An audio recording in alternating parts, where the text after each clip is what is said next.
Good evening, everyone. I'm going to call the meeting to order.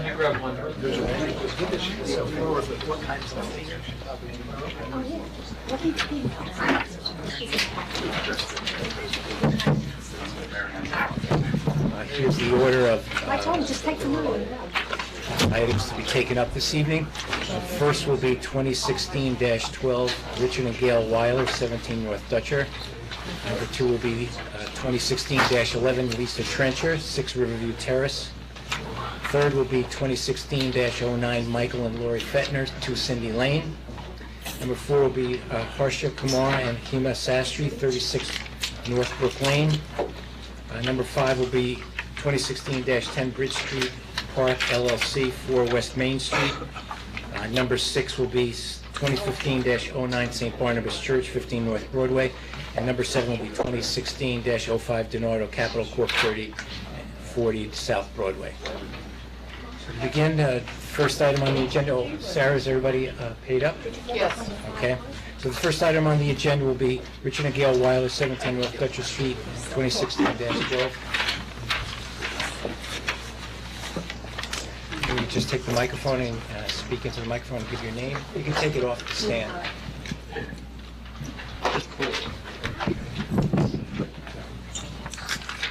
I'm Deborah Reiser of RUR Architecture. Dr. Weiler. Okay. Richard Weiler. Good evening.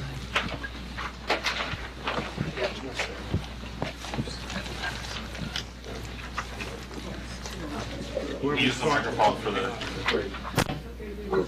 We're looking for an FAR variance to add a deck to the back of the house.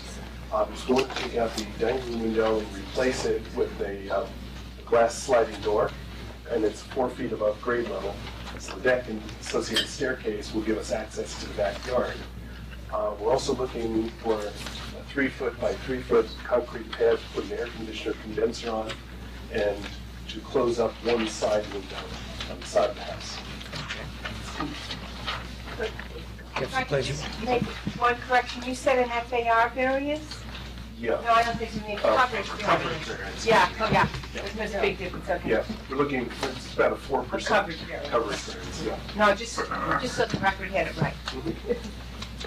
Okay, do you want to go over the plans then?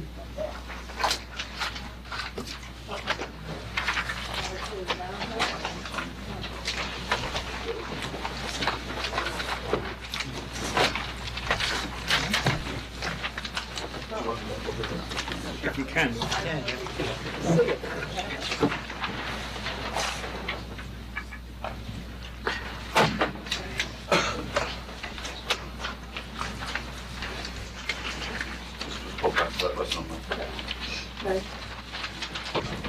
But this Speak is into the microphone, please.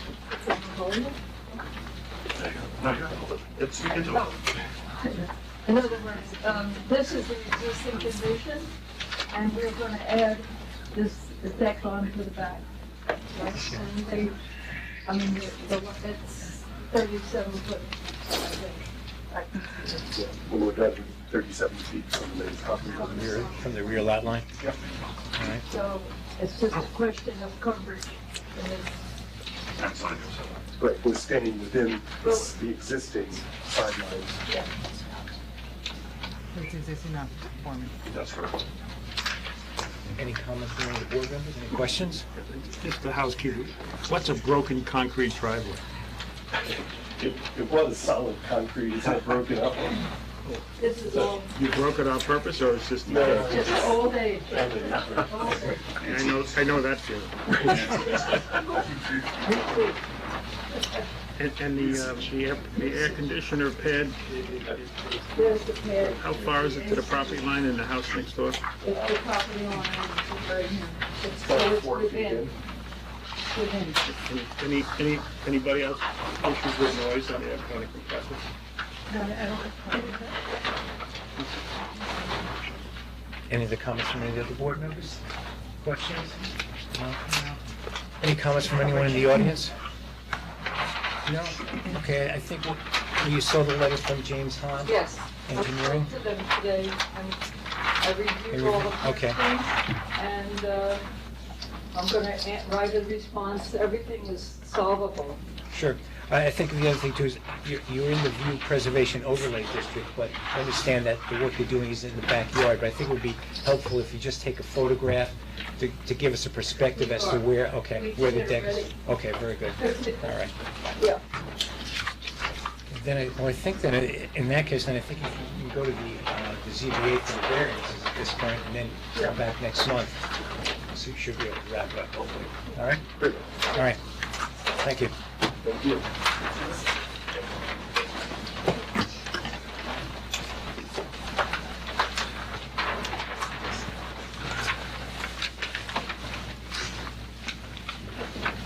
Next item on the agenda is 2016-11 Lisa Trencher, 6 Riverview Terrace.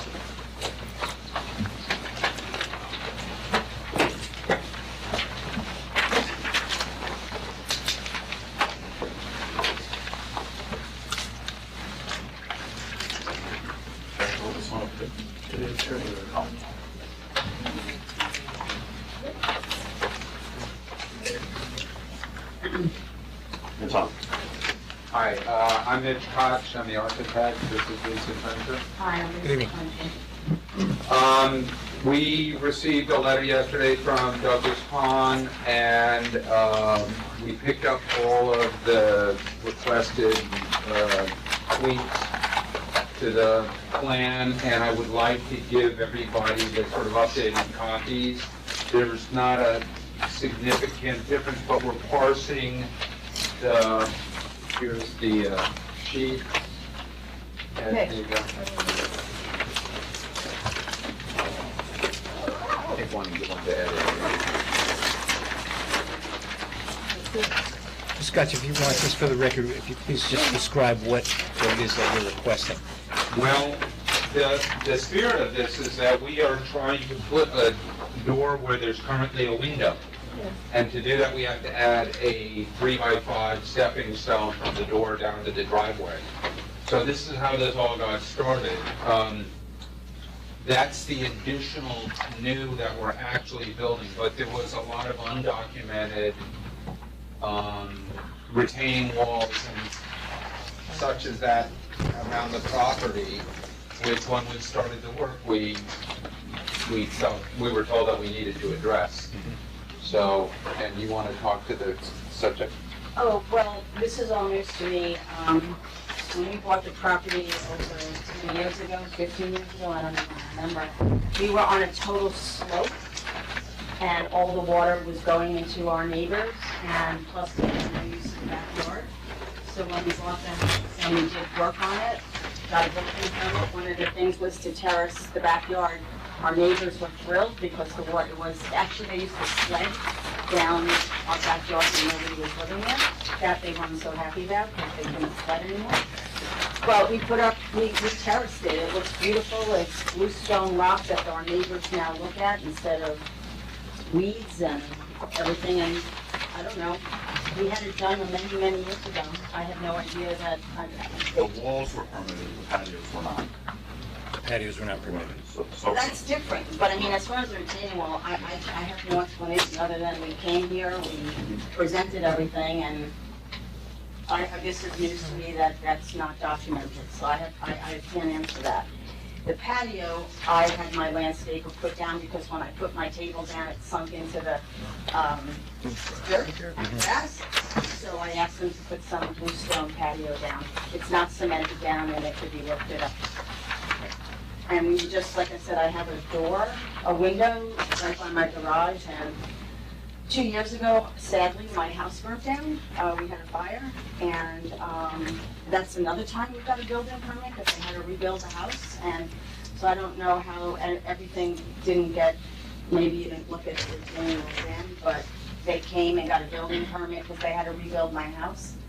And my thought was, now that I have brand new floors, I didn't want to go through my garden, which I have from my driveway. I have to walk across my garden into my house and bring in the dirt. So I have a little mud room with a window, so I thought I'd make it a door. That was my idea. And I knew I had to put a little step there, and that's how this all started.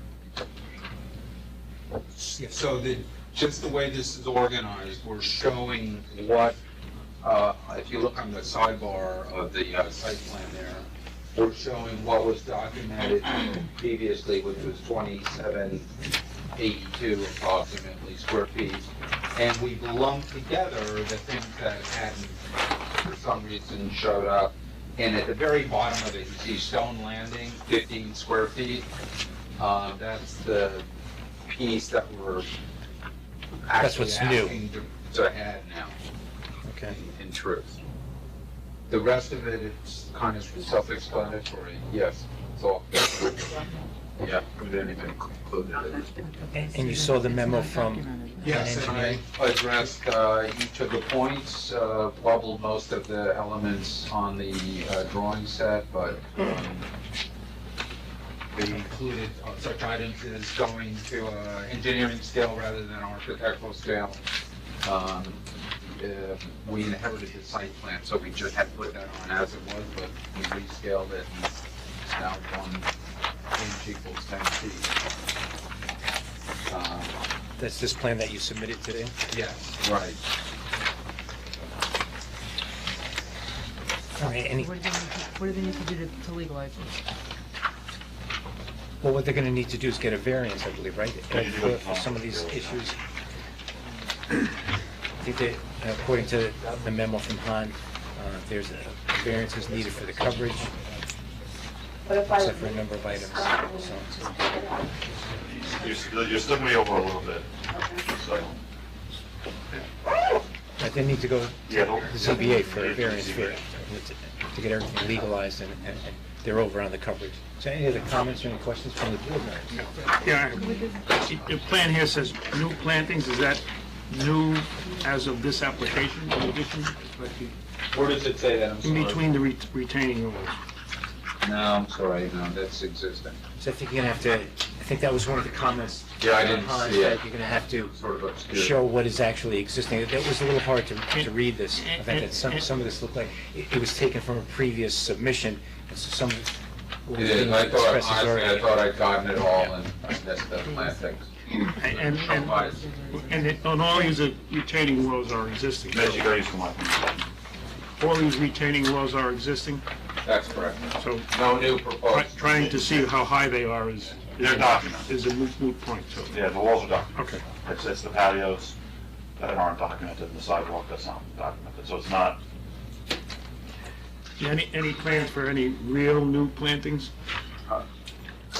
Well, after the fire, I don't have plantings, they were destroyed by the firemen and everything, but right now I'm working on my house, but at some point I will want to make my house look nice, I mean. So all it's- this existing vegetation may not be existing.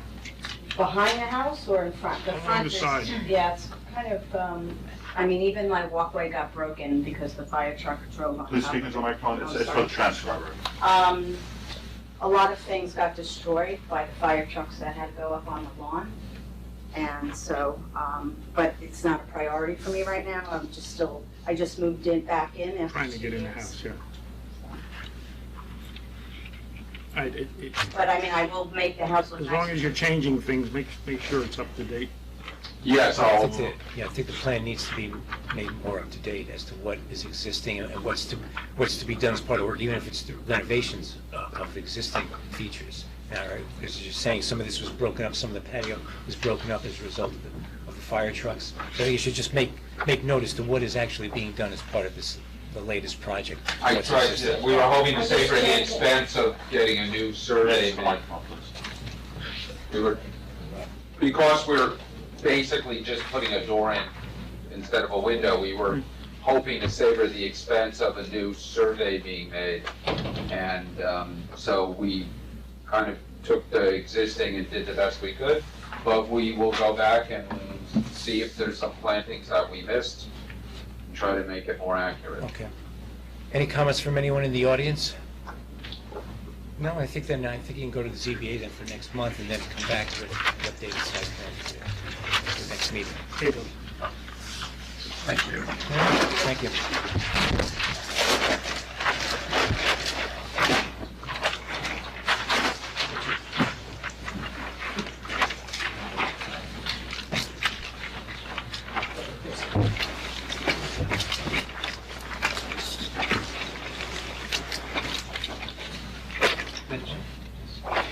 Next item is 2016-09, Michael and Lori Fettner, 2 Cindy Lane. This is just the house itself, right? Well, and actually, for- Yeah, right here, 272. Just have to change oh, it. yeah. But that's everything else. Actually, I should probably just take that chart off of there for some. Oh, no, you should go on there. It should be done. That's right. I kept on the phone. Are you taking them off there? I don't care. I'm just gonna leave it. Well, are you submitting something different? I will be coming back in 2 months for something. So you should be able to get them one You'll month. be able to come back next month if It you make actually works out really well. You can go to ZBA, just have to be a little quicker with the paper turnaround. But the deadline for the ZBA is Monday, and the planning board deadline is in 2 weeks. So you can do it all. Okay, Okay. thanks. Good evening. Good evening. Stephen Mussidi, the architect for Lori and Michael Fettner. Mr. Fettner's here this evening. We came before you last month, and in addition to Douglas Hahn's memo to respond to, there was we were put to task by the board for 3 items to present to this meeting. Speaking to the memo, I believe we've addressed most of the concerns. I did receive the memo yesterday. Follow-up, there are a few items still that we owe to them, and we expressed that we will provide that once the final scope of work is determined by the planning board and your board. The 3 items that we were tasked with, one was to come back and try to reduce or eliminate variances.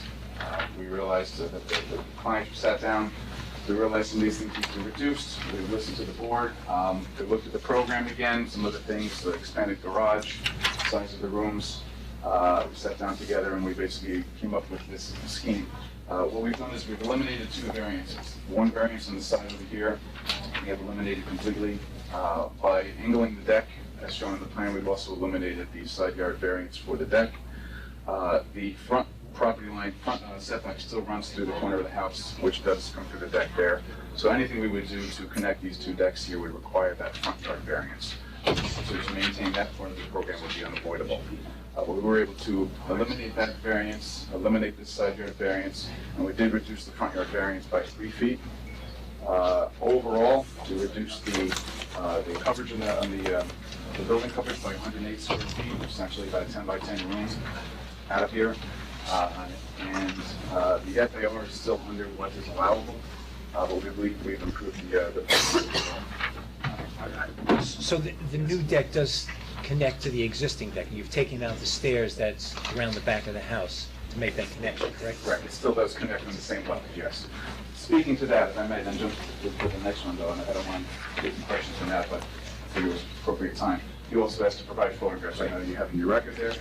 I made a comment in my memo, you see that actually because the house runs away from the property line over here at Osceola, that the deck does start to disappear, or we assume that it would start to disappear as it goes away. There's a 6-foot stockade fence there, there are these vines, trees, shrubs and vines. I don't believe that those are going to have much foliage on them. I know we said maybe in the winter they might have less coverage. They'll have some leaves on them, but not so much. The idea of angling this was twofold. One, to eliminate the variance, and also believe it's going to eliminate the view, or minimize the view from Osceola by angling that back.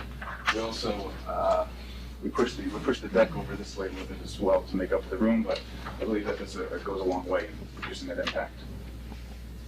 The third item, unless there's any questions on what I just explained, the third item was to come up with an overall chart and an overview of the area as far as FAR for bulk comparisons. As you see, these are all the houses I was able to get that on in the area from the records.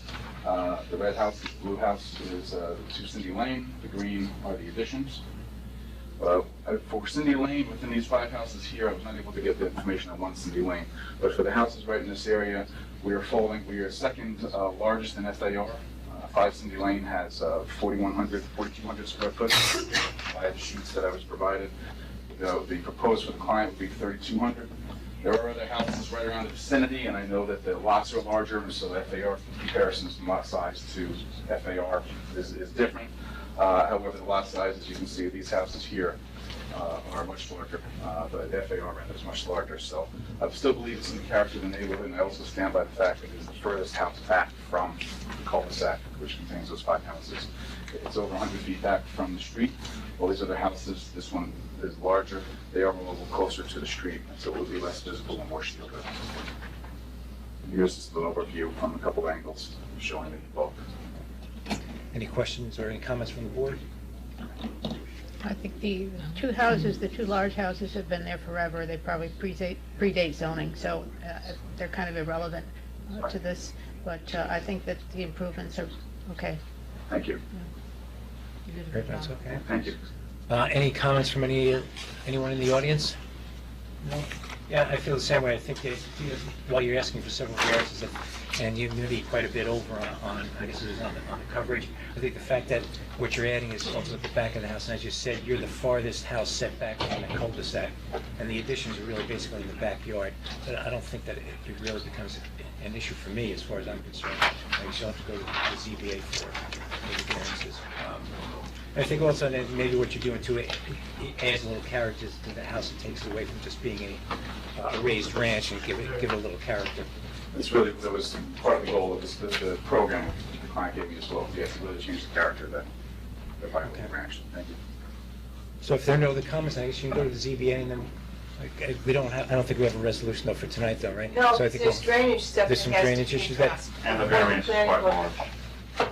The coverage variance is quite Right. large, so I think we... Yeah, but the reason. You want you to check and make can't sure that approve it the subject- drainage is adequately handled. Actually, I'm sorry, the drainage, I believe we addressed. It We're was just part- looking for Sure. the results for the testing. Results for the testing, I'm sorry, I said I would provide that, but I do show it on the plan. You had asked for the location and the results. I'm sure the results weren't provided, but the location is actually right in the middle of the pool. And it's shown on the site plan. It's deep test and a perk test here, but I'll provide that to you. The results, With- okay. Yeah, with the results, with the drainage report that you requested. What about 5, Doug? I'm sorry, I'm confused. A detailed description of the existing and proposed drainage system should be provided in this. What I said was. We have it, that's really just for the report. It's just, yeah, I had the calculations and everything, and I said what provide, I wasn't sure Other what than may that, end it's up just being. variances, so these are pretty minor. It's not that big. Okay, so I think you just have to come back next month and we should have the resolution at that point. As long as Doug's comments are all addressed, and then you just have to go to the ZBA for the variance. Absolutely. Okay. Okay? Thank you for your time. All right, thank you.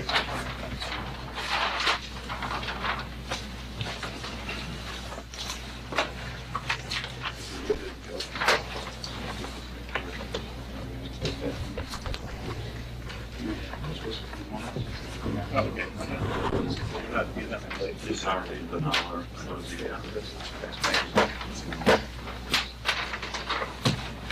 Next item is 2016-01, Harsha Kumar and Hema Sastry, 36 Northbrook Lane.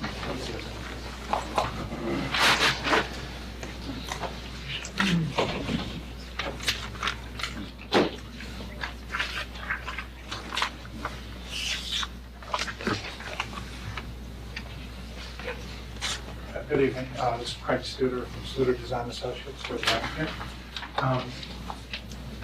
We were here before you to recap the total history with a larger, more aggressive application for a larger footprint, asking for a couple of variances. We revised that, we came back with the plan you're looking at tonight, which shows a pool with a lawn around the pool, and we still required one variance, and that was FAR for infill of some dormers over the existing garage. At one point, there were some questions asked about height, and you don't exceed the allowable building height, so it was just the FAR. We went before the zoning board of appeals, and we were granted the FAR. We resubmitted for the application for this evening, and a couple of things have come up. In response to the landscape architectural comments, the town consultant, we made some revisions to the planting plan. She didn't like one of the plants, thought it was going to be too shady for that plant, so we made that change. And all the changes in regards to her comments are in here and on this revised list. We did email it earlier today, Is this for us? yes, it is. The arborist comments in regards to two of the trees here, and I didn't get a copy of that.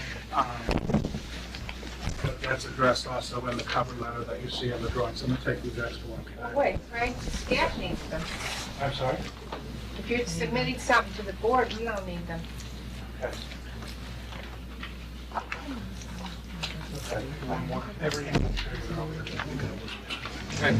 Yes, so why are we taking these things to the meeting? I got the comments this morning. Yes. I got the comments this morning. I'm trying to resolve this to get an approval or contingent on this. So we're responding it. Additionally, We haven't had a chance to review it. Neither have we. Okay. I'm gonna do that. And I think the other thing too is one of the comments that Lucille had, is one of the comments that I also had was the infiltrators seem to be within the drip line of two major trees on the site. And this plan isn't showing the infiltrator at all. that's likely if you look. But so it's still, Yeah, it's right there. still back here. That is correct. There's existing trees everywhere. I mean, the issue is that we're trying to keep a lot of these trees. And the infiltrators, are shallow infiltrators, and they're affecting very little bit of the trees. I mean, some of the water is going there, of course, and there's still runoff in that area. But there is going to be some impact, but I believe a minor impact on those trees. And anywhere we put those infiltrators, unless we took down additional trees, we're going to be impacting existing tree root system. We're putting in a pool, there's a lot of existing trees there. Well, again, I would want Lucille to take a look at this too. I mean, sometimes if you do end up going within the drip line of the tree, it may require some tip pruning, or what have you, and some fertilizing to make sure that those trees are not severely impacted. So before, I think, well, again, as we're seeing this for the first time tonight, I wanted Lucille to take a look at it, it's Doug and Ed also have to take a look at it too, make sure they're okay with it. I don't think we're going to get the approval tonight for it. Okay. Any other comments from any of the board members? I just glanced at this, and I really can't make a decision at this time. Okay, I'm just going to continue just to address everything that just came in today. There was a letter that was submitted, and I was copied from one of the adjacent neighbors about the aesthetics of the house and the addition. I don't know if that was heard directly to the board. Yes, we received it. And then we also responded to that letter to Mr. Maron. I have copies in response to that, which I think addresses all his concerns. I don't know, I mean, if I'm not getting a comment. What I'm trying to avoid now is I'm not going to get the approval. So if I submit things now, I would like to submit them so you have a chance to review them. But we'll have to continue to make more prints, I guess, to resubmit, unless this is sufficient. I don't know, is there anything procedurally that has to be done that way, or can you submit it this evening? If he submits it this evening, it doesn't get on the website, it doesn't become part of the public document. And the other, I mean, That's it's the enough. problem is, this shuffle is a big problem. Every time you receive something at a meeting, it doesn't become public record. All right, so then you're still And the going to have to other, get it board- into... there aren't copies for the other boards. There's 18 copies for a reason, and now only a dozen have been sent out. So the ECB hasn't seen it, the ARB hasn't seen it, the public hasn't seen it. So it's very difficult to manage. It actually becomes a problem if this isn't a contentious application, so it's not so bad. But it's very hard to manage the incidentals. Okay. The ARB hasn't seen any of this application. They get 2 copies. Okay. They get 2 of the 18. We haven't submitted. They get 2 of the 18. I understand. But we didn't submit it to them, is what I'm saying. I said it. Thank you. But, again, this was, let me just send it to you. I guess we really have to look at, you don't have to look at all the things. I'm going to ask for the paper back. But at least we're going to address it in perspective. The doghouse dormers, instead of the shed dormer, the architect created the doghouse dormers, making a little relief, making those other panels. And again, this is in response to a letter that we received a recovery. Okay. Again, I mean, I looked at it briefly, and I saw the letter from your neighbor. who seem to be okay with what you're proposing, but again, I think the other board members may have other comments, so. You might want to check your back dormer, because it looks like on your elevation, it's above the cupola, yet everywhere else it shows it's lower. Don't know why. I'm not sure what you're talking I'll show you. See, in here, you're saying this is existing. You see this line right here? Okay, and here's where this line is. Everywhere else, it's shown as continuous across. Here, it's going above, like so. It shouldn't. See here? Here's the roof line, that's your edge. There's your edge right there, which is higher than that ridge. Oh, I see. It's higher than the crown edge. Yeah, I'll have the architect look at it. just to help. I'm gonna answer these now. Yeah. Yeah, Fred, would you like this back? I think I'd like to have as much as You you can have can it. back since it doesn't matter. There you go. Thank you. I think you have to resolve these issues, get it, submitted properly, and then we'll take a look at it in time for next month, and get this all resolved. Yes? It was discussed, here, Clark, you can have these. It was discussed at the last meeting that he was supposed to provide an arborist report. Yes, that was also emailed in, and we'll resubmit that officially with 18 copies. Email to whom? To me. Oh, you got it. Oh, okay. All right, so, I get 50 to 60 emails a day. Yeah. I don't get a chance to review every one. Yeah. No. That's the point. If it's in the submission, then we get it. okay, Mr. Studo, I think so. You're gonna have to make sure you get everything in properly, in the correct order, and then we can take a look at it for next month, hopefully we can resolve this. Again, but I also want, as I said, I want Lucille to take a look at the infiltrator relocation, if that's what you've done to make sure she's okay with that. Very good. All right? Any other comments? Hey, I'm sorry, any comments from anyone in the audience? No? My question, Yes, sir. the big tree that we talked about taking down, Yes. there's some comments. Is there anything particularly specific about it? I mean, is the sole perch of some eagle, or is there anything that makes it different than, Than previously discussed? yeah, Okay. is there any, There's no ego. I don't No- care. no if owl. it's this or not. But to make it clear, it is something that the client fears. It's something the client wants to take on. I'm asking that on your side. Yeah. And I went up there, and Arborist- I can't even see the tree.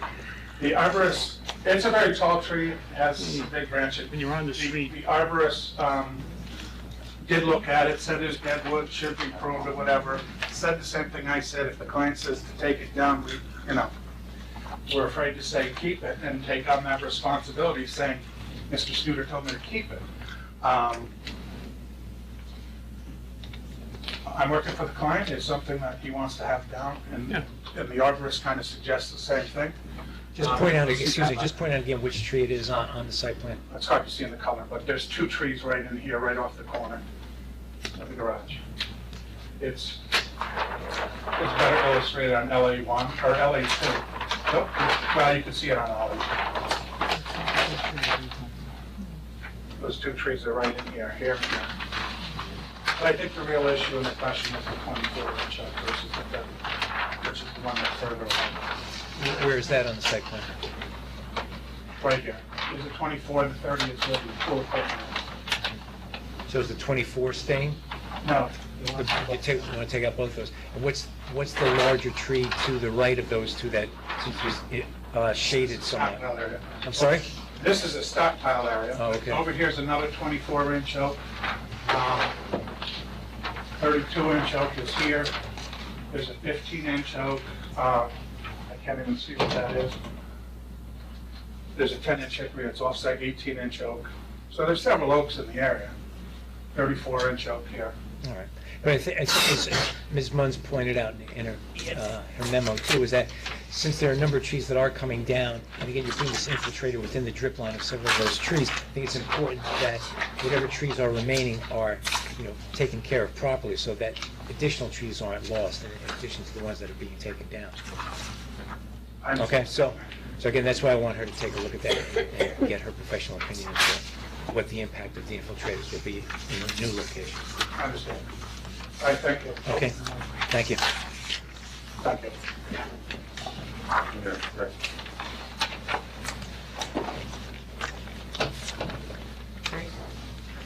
Okay, the next item is 2016-10 Bridge Street Park LLC, 4 West Main Street.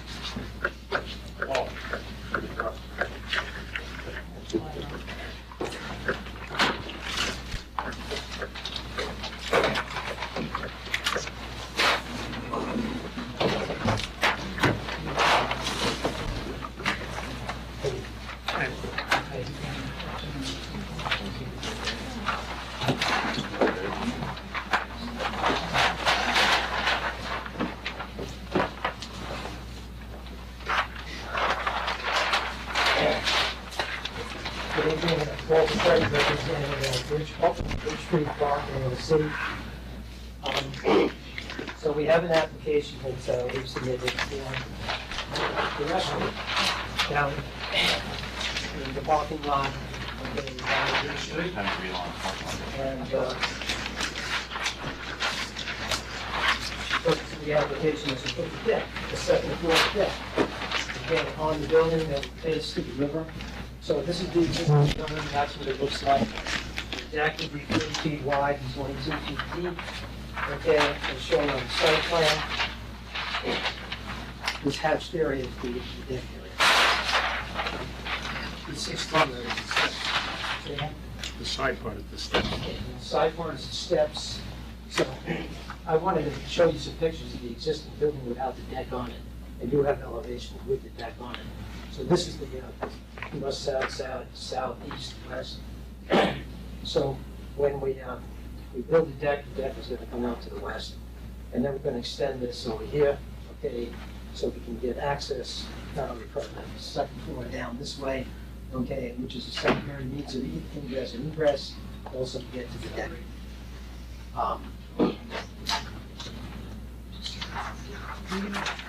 You can have doors on the side, on the west. You can have doors on the west side that are going to open up, so you can have. I'll get to that. Okay.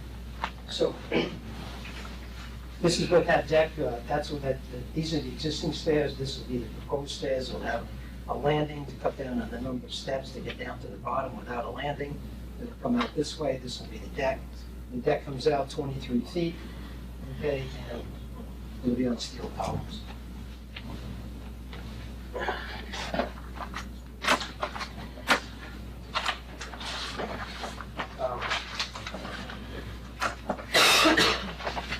So,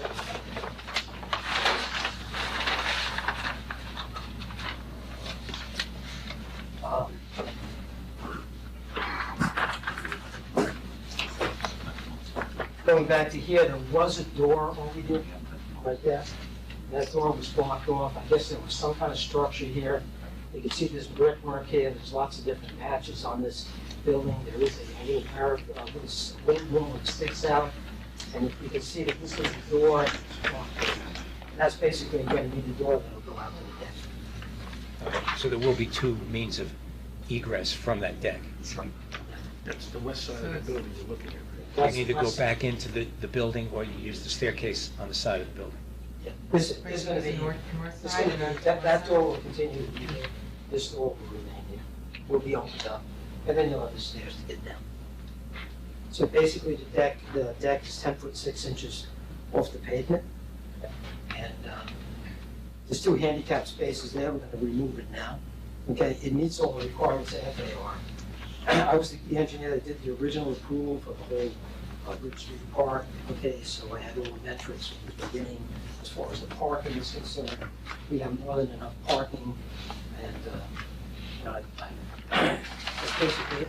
Well, you're losing the 2 handicap spots. Are there still adequate handicap spots to meet the zoning? They have to replace them at the lot. And we have, So you're going to lose, you could lose a few additional spots, but they're still over the required spots. we have more than enough. We have, For next month, Paul, just show us. yeah. Where the handicap spots will be located. So we meet all the requirements for the FAR, especially on this lot, because that's the larger lot with this very small building. So we can, there's plenty of room to negotiate the handicap spots. Okay. Any questions?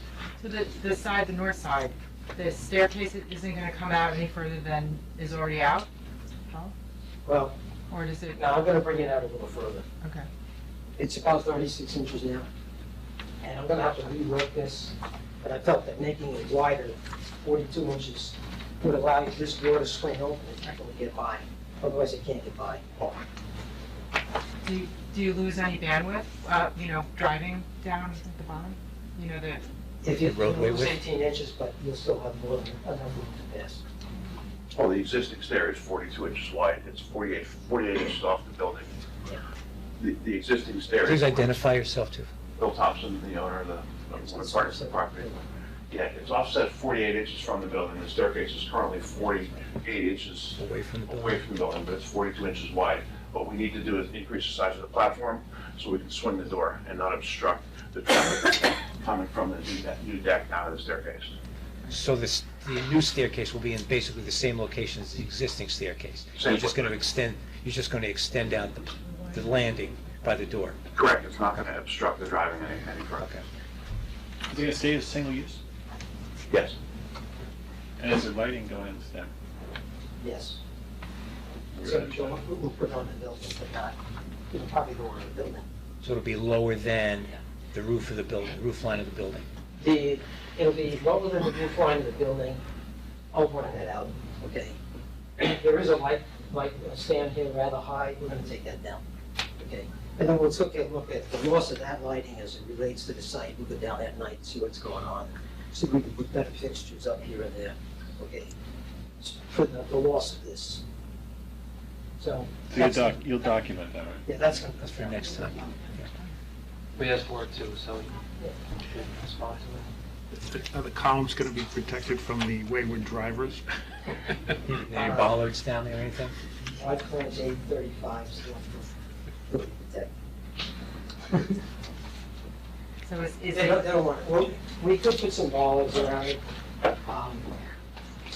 The other thing is put a concrete pedestal without it. I'll work out something, okay? I don't want to use too much concrete. I don't want to have a pedestal on front with the column on top. I'm gonna have to work out something. so is the use of the deck, is it dining or is it drinks? Is it both? Is everybody drinks when they eat, so, I know, yeah, so. but just yeah, wondering if dining it's, and drinking. I mean, just wondering capacity, if your support beams or how many people are allowed out there, if it's, what kind of weight it can carry. Yeah, I'll figure that out, so. Okay. I don't want to have to go down. And the parking is parking is based on what? It's based on square footage? Yeah. Not on the number of tables or No. anything On like square that? footage. Okay. Yeah. Miriam, did you have a comment? Well, no, just several corrections that need to be made on the environmental assessment form. I don't know if you want to go through them now or Rather, Maybe you could do it. do it. Do offline, Yeah, yeah, I'm going just- to be gone for a couple weeks, but give me a call like the week of the 18th and I'll tell you the changes that need to be made to correct it. Because there are quite a few of them that are rough. okay. Any comments from anyone in the audience? No, any other comments from any of the board members? No? And you received Doug's letter? I saw the comment. You saw the comments, okay, so those will be addressed, and you'll also talk about the lighting next time when you come back, and how you'll handle the bollards and where the handicap parking will be located. Yeah, the only thing I would like to talk about is with you, I guess we're still gonna have a set of stairs here, so I don't think the view is gonna change all that much. I can take some pictures from the railroad station, I can take some pictures from the other side of the tracks, and I think I can demonstrate to you that, this is not gonna be something that's gonna stick out. All right, I think that should be accurate. Yeah, there's a process that everyone has to follow. Yeah. And we try to make sure that everyone follows the same process regardless. So you just have to do that. We'll get into the process. Right, so if you take the photos looking towards the deck, and then take photos from the deck looking back, Yeah. so we get an idea of what, not the deck, from the staircase, because the deck is going to be lower than the building, so the deck really is not going to be visible from inland. Existing staircase there. Yeah. I think we should just have it documented with a couple of photographs, Yeah. so it's in the record. Okay. Okay? That's it? Okay, that's it. We'll see you next month. or a month after.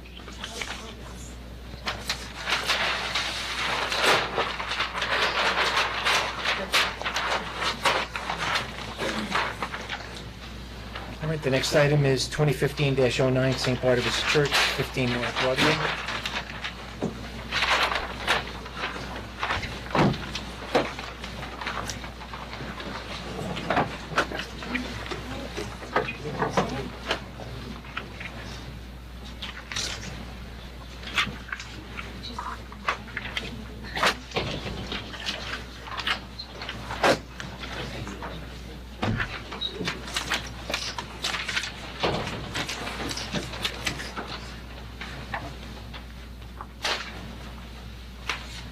Good evening, Mr. Chair, members of the board, English Schroeder, and Walter Wilson Elser on behalf of the Church of St. Barnabas.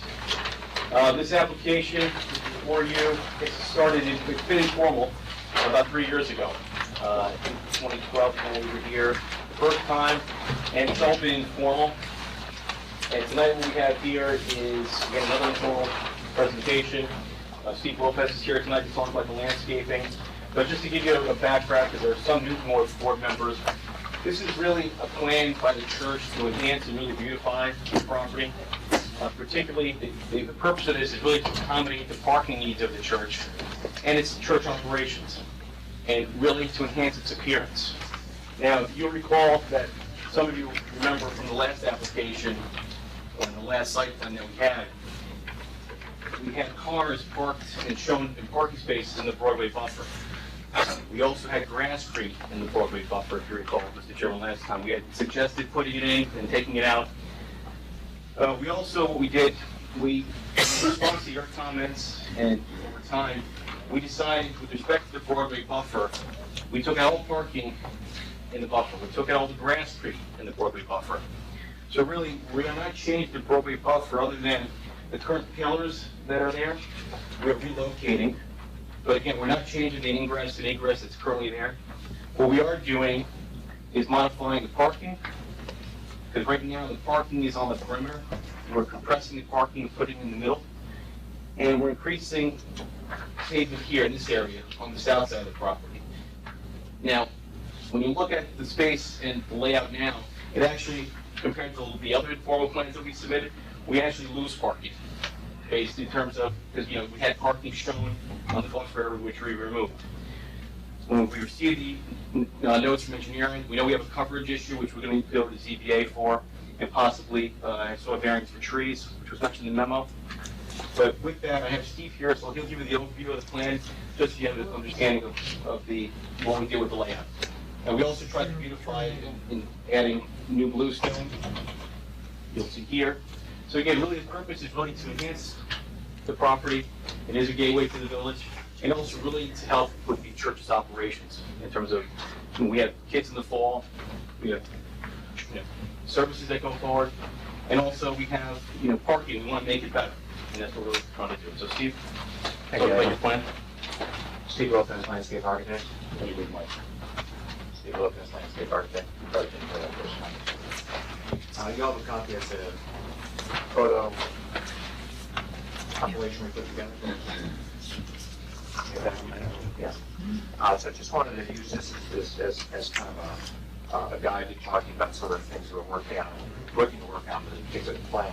As we mentioned, it's really two issues that we're looking at accommodating with the church. One is to enhance the existing arrangement of the parking spaces, and the second one is to address some of the aesthetic issues that have accumulated over time that we felt needed to be addressed.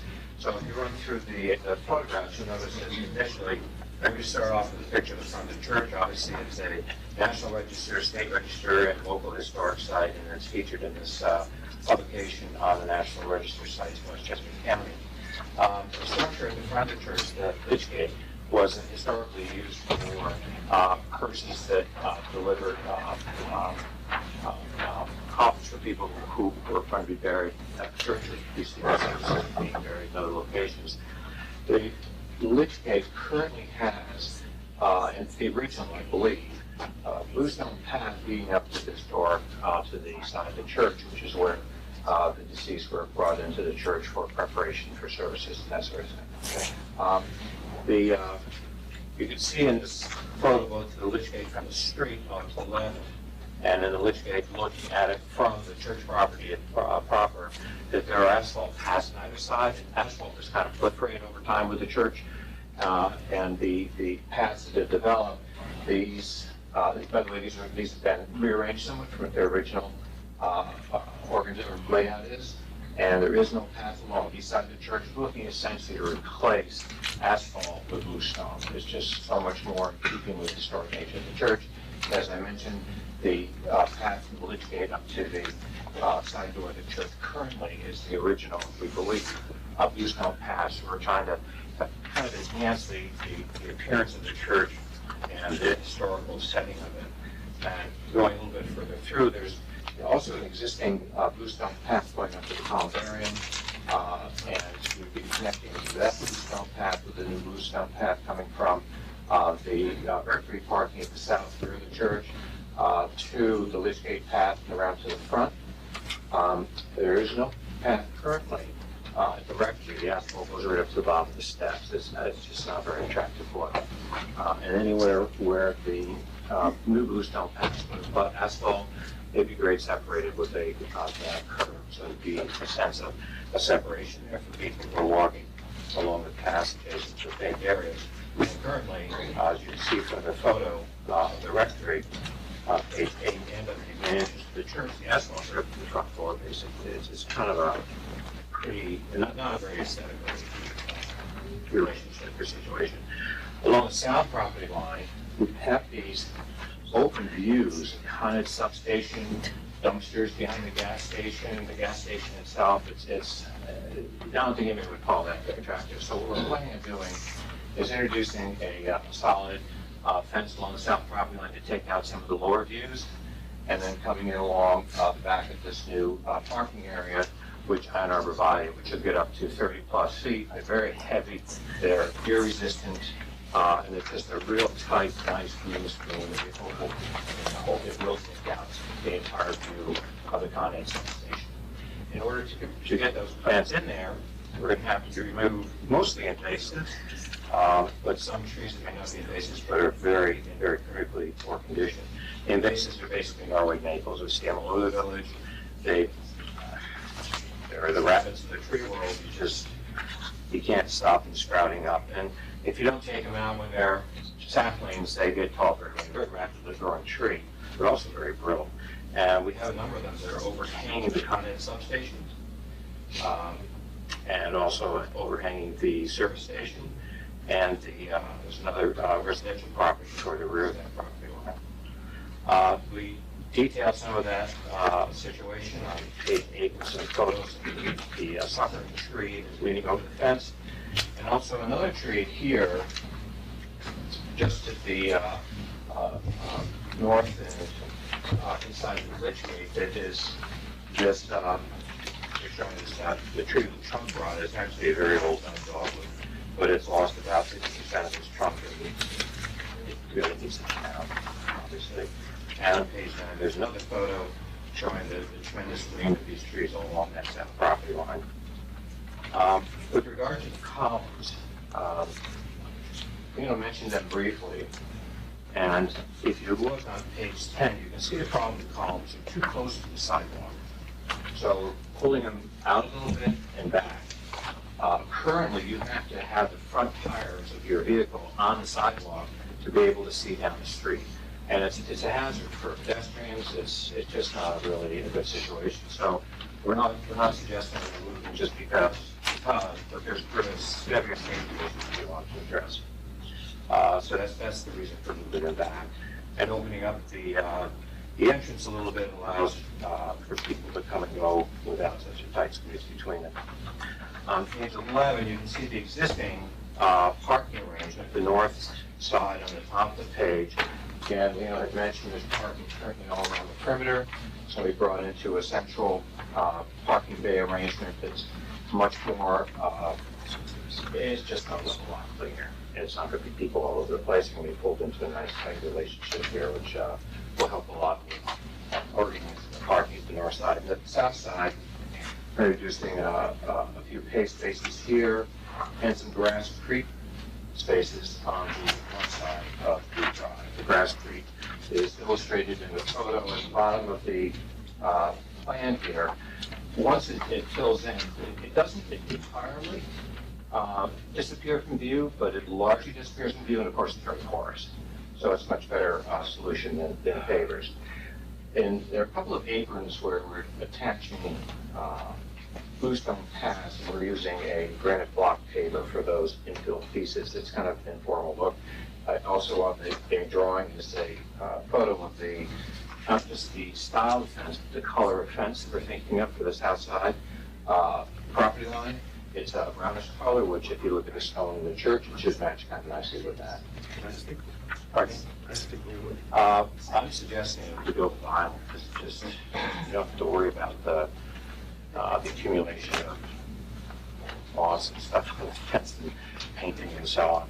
And it's in a location here where it would not be, I don't believe, subject to vandalism. Along the streets, I'm a little concerned about vinyl fencing, because if it gets vandalized, you have to replace the whole panel.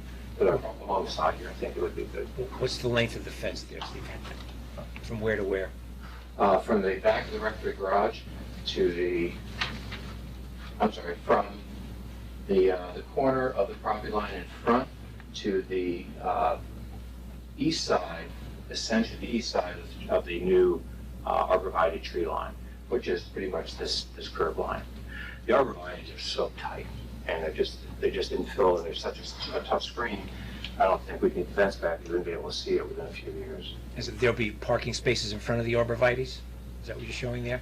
Only up here against the garage paved. There's informal parking along the grass areas now that will likely continue. But we're not making any specific provision for it here.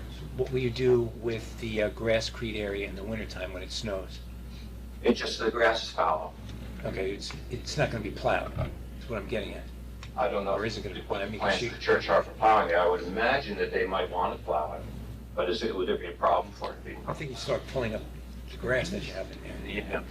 That doesn't really lose its effectiveness as a grass-creed area. So that's why I don't think you probably should be plowing that area. Right. Well, we can think about that. Hand shoveling it if it really needs to be done. Right. Right. Or snow blower. That kind of thing. Yeah, but you don't want to go down all the way to the... Well, that was your anyway for the paths.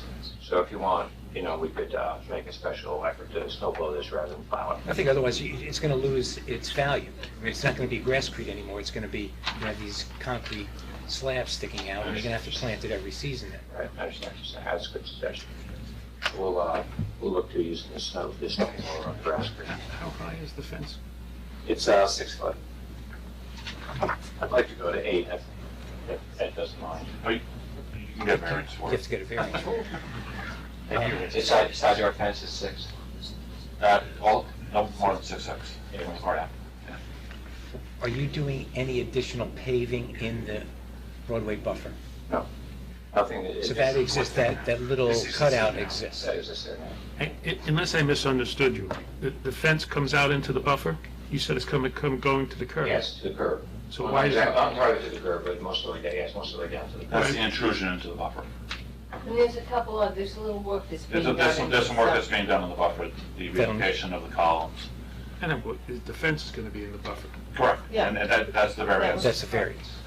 They quote it as plantings, but it's really an intrusion into the buffer requires zoning board approval.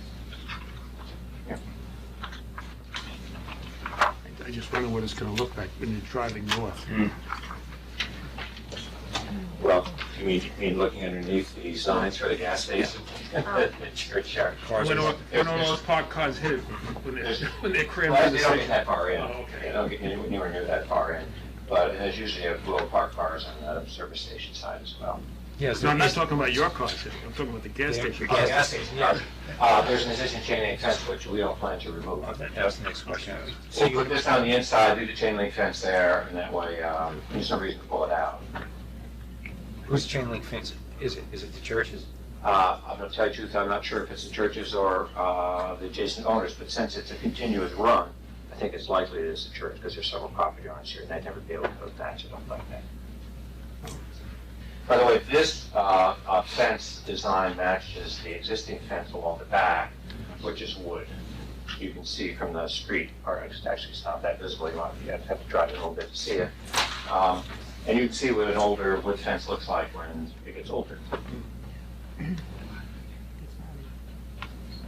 Yeah, you may just have to clean the vinyl fence, because it does get milled. They do pick up a little bit, Yeah. not the way wood does, but they do pick up a little bit, and this color really should not show much.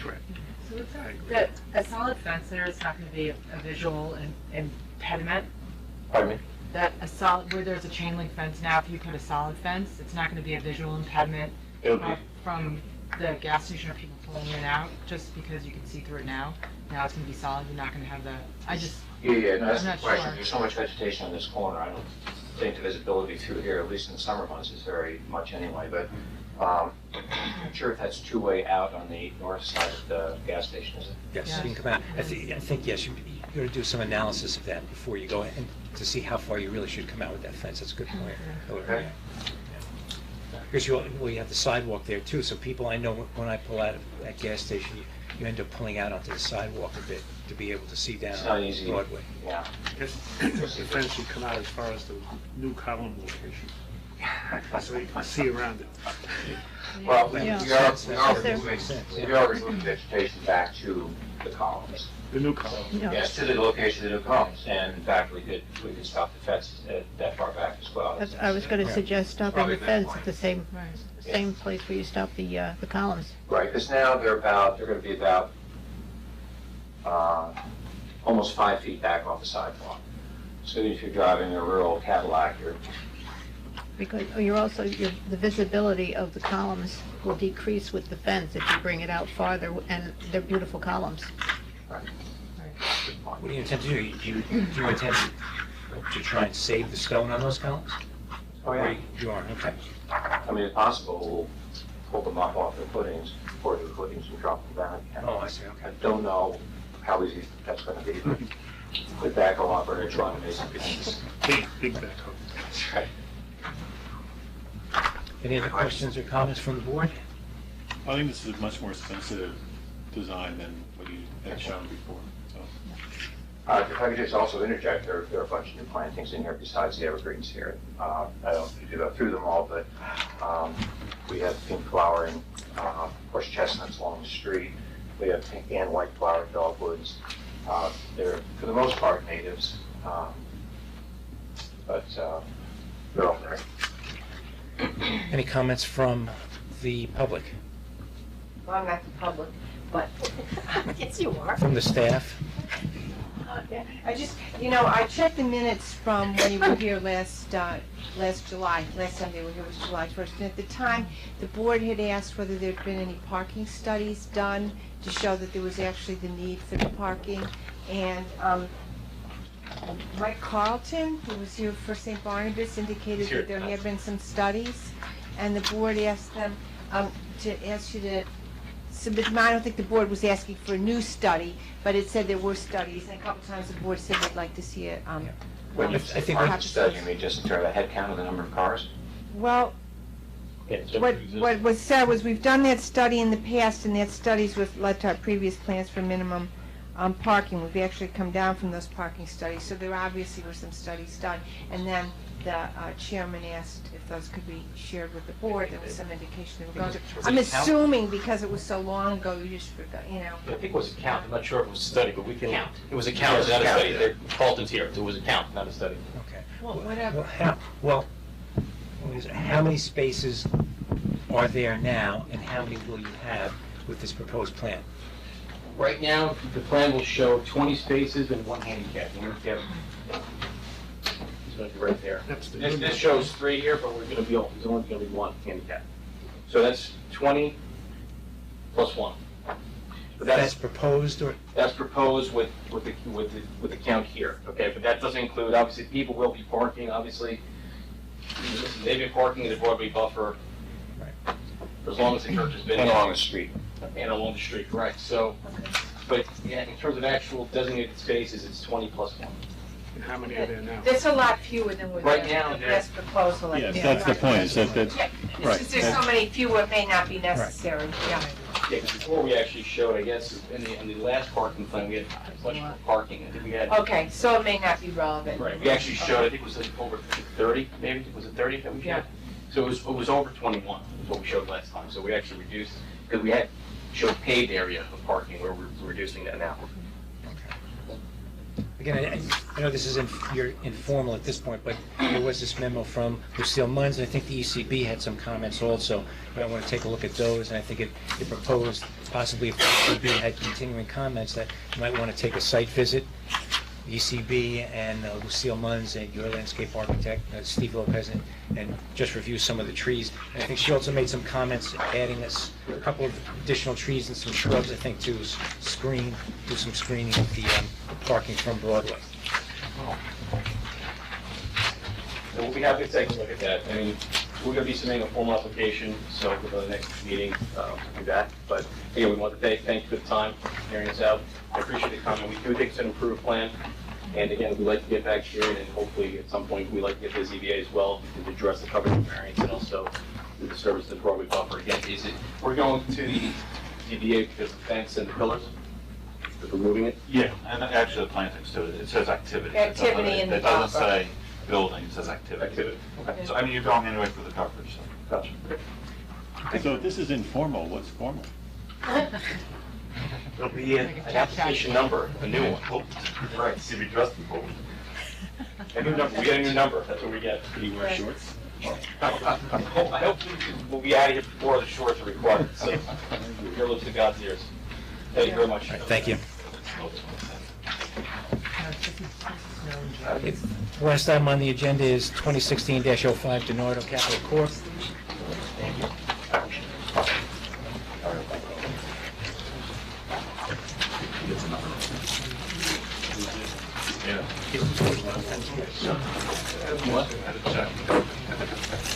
With that, too. Did somebody request a formal application? Thank you. This is not informal? No, this is, yes. A little big. Sure. I know, it's terrible, don't even talk about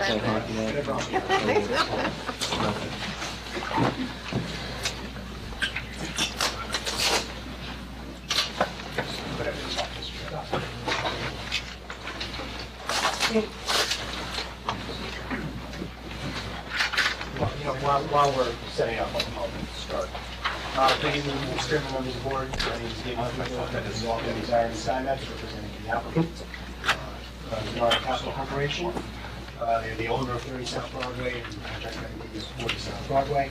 We're here on the continuing site plan and subdivision application to pursue an attached single-family development in a modern townhouse site.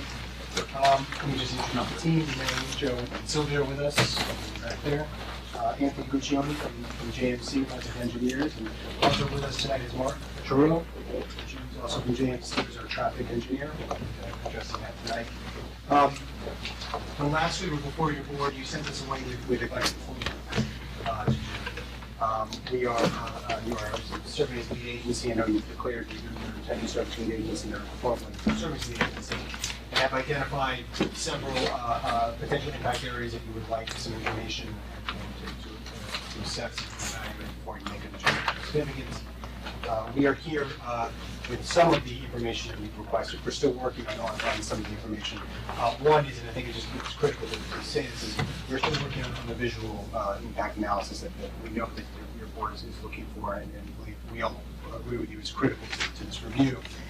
We didn't want to come before you with a half-baked visual analysis, and so we felt that rather than bringing you over where we are now, we're still finalizing, the architect is still finalizing some of the elevations, but you wouldn't be able to see the final product with the photos yet, so we thought it wasn't appropriate or worthwhile to show that now, but rather let's address some of the other issues that you identified in the last ones were with you, particular traffic and access issues, and kind of deal with that tonight. We'll come back to the anticipate by the next meeting, we'll have all that in place and we're ready to discuss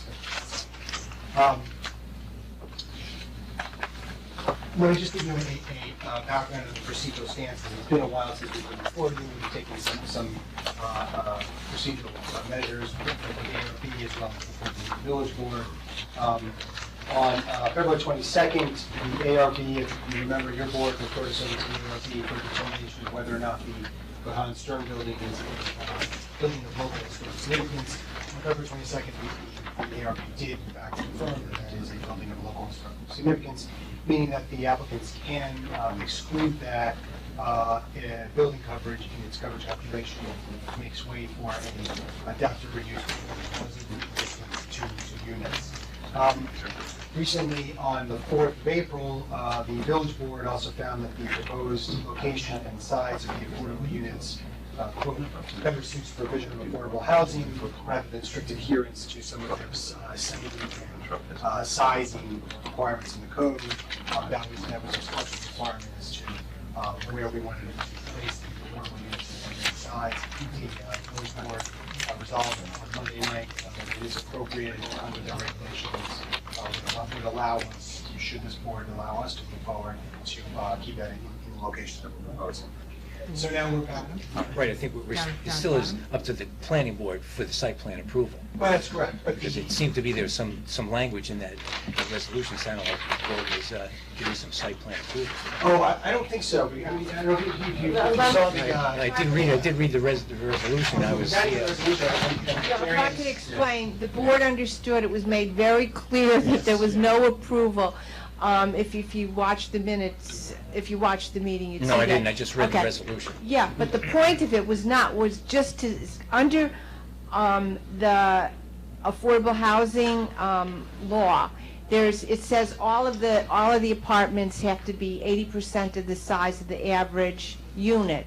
And unless the Board of Trustees determines that smaller units are better suited to the provision of fair and affordable housing. Additionally, it says that the affordable units have to be in buildings that they can't be distinguishable physically from the other ones unless the board decides it better suited to the provision of affordable housing. Here, the two in the McCann Stern house look different from the rest of the development. So that's all they did. They were waivers that were required, that could only be given by the Board of Trustees.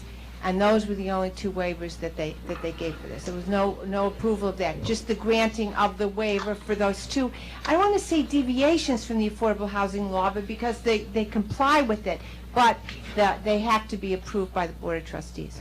It was just that there was some language in there that talked about specifically the McCann house, and then it said 4 units on the other site in a building, and it started to make it sound like it was getting to, the board was looking at some site plan issues, and really it would have been, I just would have thought it would have been better if it's just some general language that there's so many affordable units that are being proposed, 2 are going to be in the McCann house and the others will be located on the other site to be determined in the final site plan approved by the planning board. I mean, That was just my comment. If you watch the actual meeting minutes, I think your counsel made that pretty clear, so I think the record itself would reflect. Believe me, the village board was not trying to jump on your own toes. Okay. I made that clear, so. How do they evaluate though? How do they make their decision? Well, the issue. Do they do it based on drawings, or they just do it? the No, text not based on concept? drawings. In terms of the size of the apartments, because there were 2 issues, okay? One is that you can allow smaller affordable units than 80%, because remember, the standard is 80% of the size of the market rate units. Now, these market rate units were going to be very, very big, and to have affordable units that size, they're not going to be affordable. So, but there's a caveat to that. You can provide smaller units so long as the total square footage of the affordable units is at least what 80% of your required is. So here, they have a requirement really of only 3 units, because there's 27, they have a requirement of 3 units. And let's say the average, this is an exaggeration, but let's say the average of the affordable units is, the market rate units is 2,500 square feet. 80% of the 2,500 square feet would be 2,000 square feet. So they have to provide 3 times 2,000, 6,000 square feet of affordable housing. But they could do that with more apartments. That's how they end up with 6 apartments instead of 3. So that was part of what weighed into the equation. The other part is 2,000 square foot apartments are not affordable, both from a practical perspective, and if the county, I don't know whether I have no idea whether they're applying to the county for money, but if the county gave money, it won't give money for apartments that big. That was So it was a on, math problem. That was not a, I mean, there was no discussion about where and how these things are going to be living on this site, was there? well, only to the extent, that's for the size of it. The other part of it, one of the requirements is that the affordable housing cannot be distinguishable in appearance from the market rate housing.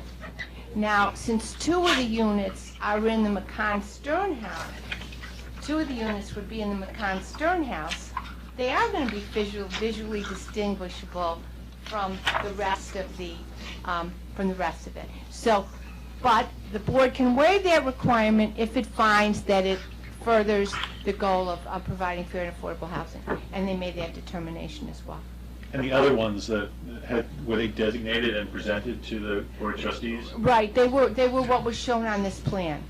Right, They so were they the- used the plan as a way to come up with their conclusion. Yeah, but without really looking at the building, you guys would still have to decide that building is indistinguishable from the other buildings on the site and stuff like that. I suppose if you came up with a plan that somehow varied the 4 apartments in one building, and it still required planning board of trustees approval, then they just have to go back to the board of trustees for it. Can you also, if you have a square footage parameter, could you also work with the number of affordable units, or can it be 4 at 1,500 a square foot, or can it be following instead of 6 at 1,000 square feet? If the math works under your code, yes. Okay. Right, although that does not further, I mean, Yeah. the goal Because as it becomes here larger, they is become the less to get as affordable many, they become. less affordable and fewer. Yeah, that's, That's the main thing. The goal here is try to accomplish as many affordable units as you could. And affordable and livable units. Oh, this one other thing, I'm sorry, there's one other thing they adjusted, is the units are supposed to be in the same proportion as the size of the units is supposed to be the same as the size of the market rate units. Here, all of the market rate units size in terms of number of bedrooms. Right, yes. And the market rate units are all 3 and 4 bedroom. That is, first of all, they're not going to be affordable as 3 and 4 bedroom, and second, that's not what the big need is. So the board approved a different breakdown so that there would be one bedroom, 1 3-bedroom, and 4 2-bedrooms. But again, it was, just so I wasn't there, I didn't look, I don't know anything about this, that the Board of Trustees use basically your site plan and your information that you're going to be presenting to us to evaluate how they're going to make a decision on the text for these things. And that's how it was done. So it was sort of not just a atmospheric thing, it was a didactic thing. It's like right on the piece of paper. Only to the extent that, because they never looked at where the roadway is, where the houses are, anything. Only to the extent that the site plan showed 2 affordable units in the one house and 4 affordable units in a different building, instead of being up and down townhouses, there were 4 and 1. So only to that extent. There was no study of the site plan at all. In fact, I'm not sure the site plan was submitted. No, it to the wasn't. Board of Trustees. I don't think they even saw it. The village manager asked us to come to the board to address these issues as we're before you guys as well as the ARB. Just thought that, look, this is a procedural box to check, we need to check that box. It was not a site plan review, we certainly didn't go over any of the site plan issues, because we said, look, we're before the planning board. Really is just a matter of, does this affordable proposed affordable layout and size meet the code? And if it doesn't, can we, can we meet the we'll call them waivers, as you said, but the modifications as permitted under the code? That is, So what happens though if, I'm just saying, if the unit count changes? Let's say that instead of 24, 27, because of just configuration or something, it has to be smaller. What happens to affordable? How does that factor into? well, I mean, I'm just, if the unit count goes down, which we don't believe it will, but if it does, then, potentially the affordable units will also go down. We'd have to go back to the board on that. But they'll still have to provide 80% Yeah, of the, right. No, I'm just, I mean, Square this is not a hard and fast. I mean, it wasn't okay. there was I mean, no. All right, any other comments? Mr. Cooper? So tonight, site plan approval, or site plan review. What we do have for you tonight is one is stormwater. We know stormwater was one of the issues that you wanted to discuss, and I think there were some comments from the neighbors who we've heard from before and want to go over that tonight.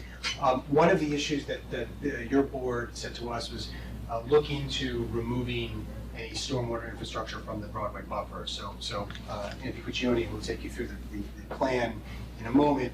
We'll show you how we've been able to achieve that. So it's outside of the buffer now. We're using the green space, the open green space, to capture and treat the water underneath. Site access was also a question, and so I know we provided you with a fire truck access plan showing that would be able to, even with the Irvington. We'll get to that, Ed. Don't just let me finish my sentence.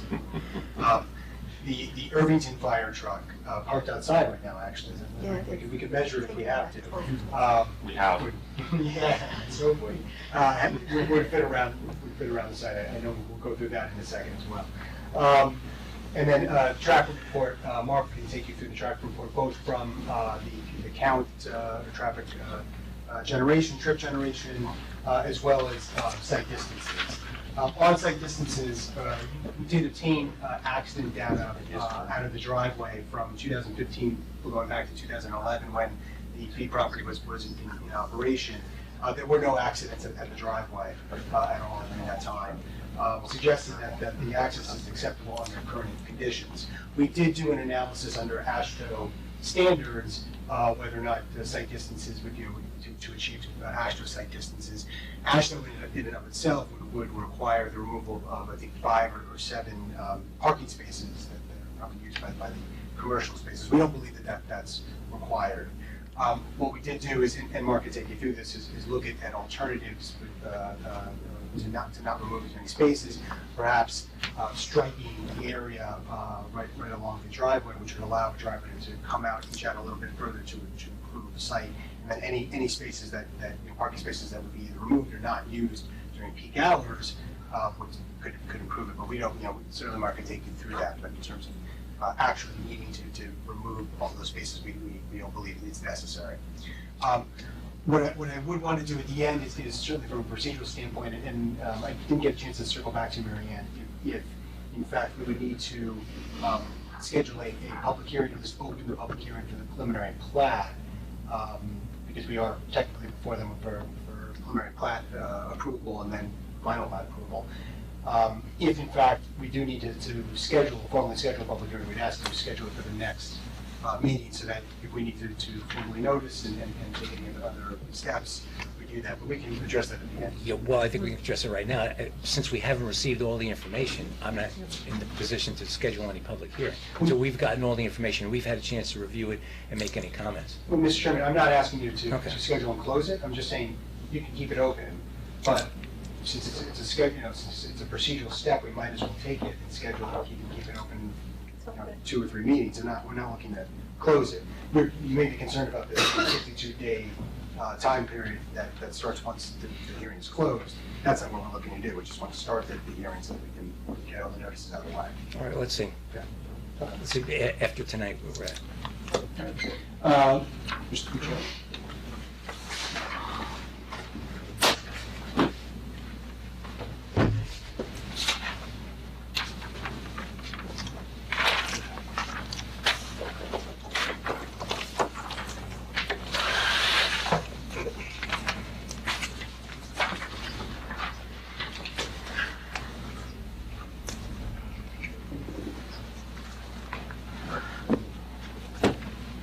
Good evening, my name is Anthony Guccione, I'm an associate principal at the firm JFC. And I'd just like to take you through some of the modifications we've made to the site plan in response to comments we've heard from the board. We made a submission March 23rd, which I believe it has a full set of plans. Here we've got a rendered version of the layout plan, and I'll just take you through some of the highlights. So we understand from discussions with the board that we didn't want to see the stormwater management systems within the Broadway buffer and the aqueduct buffer. We previously had an infiltration basin here in the Broadway buffer, as well as over on this side, and then some infiltration basins at the rear within the Croton Aqueduct buffer. So what we've done is we've taken those encroachments out of the buffer. We took out the associated walls, the grading, and the tree removal that went with them, and we've now taken the stormwater systems and put them beneath the ground. So we have a system here. There are storm tech chambers that would be below the ground to create a void space beneath the surface of the ground to store stormwater. That's the larger system, but at the top of the driveway here. And then there's a smaller system proposed here on the south side of this unit that would just pick up the roofs from these two building units and store that. And those systems would provide peak rate attenuation, and they would provide water quality treatment, so there would be actually a decrease in the rate and the volume of runoff from the site following construction compared to existing conditions. It would also meet the water quality volume required by the Village of Irvington and the New York State DEC. So that's how we're proposing to handle the stormwater now. It takes all the disturbance associated with those measures out of the buffers.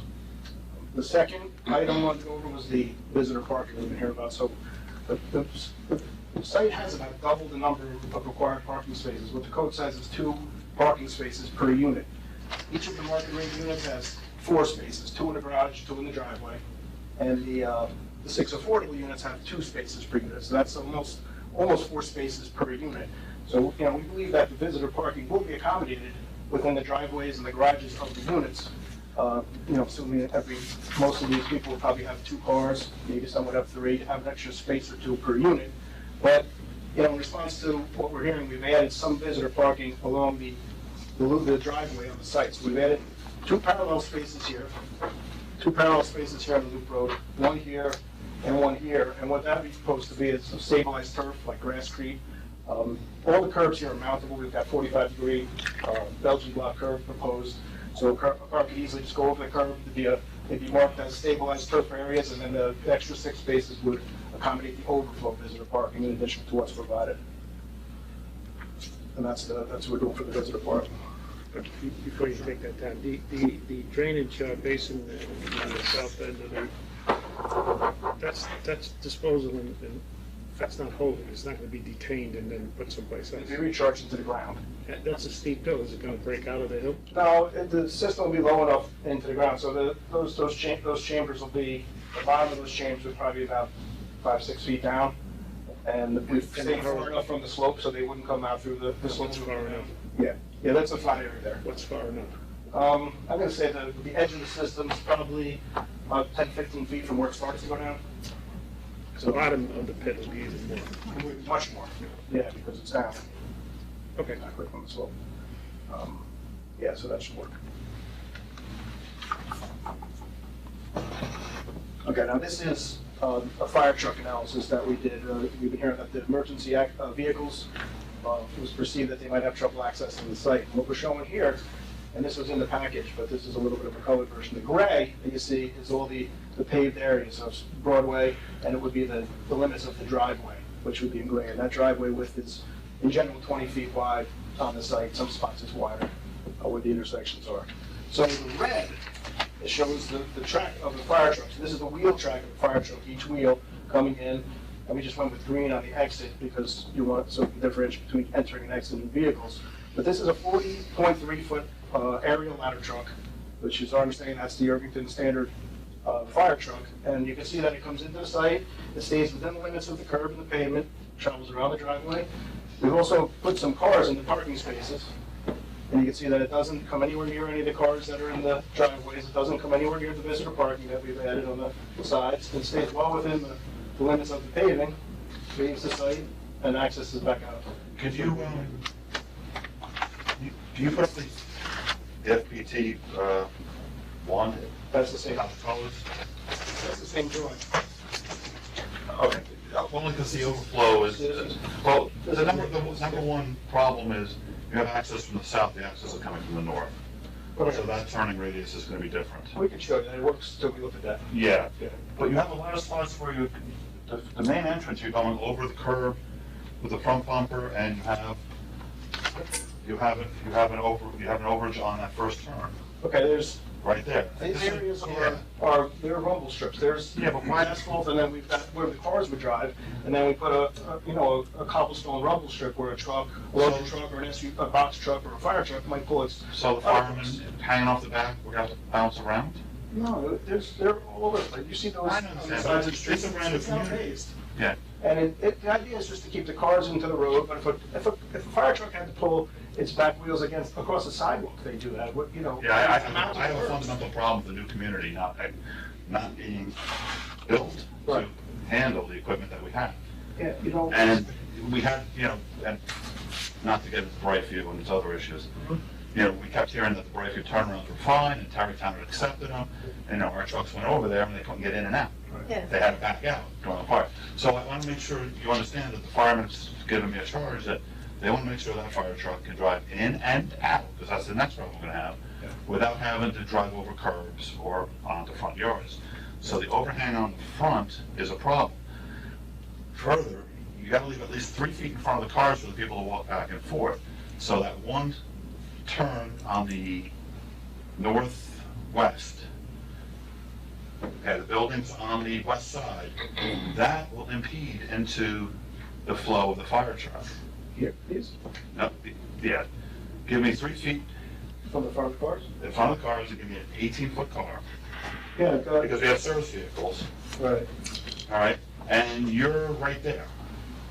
So from the front of the car, I've got about 3 or 4 feet. Go south just And that's. go south 8 feet. Car.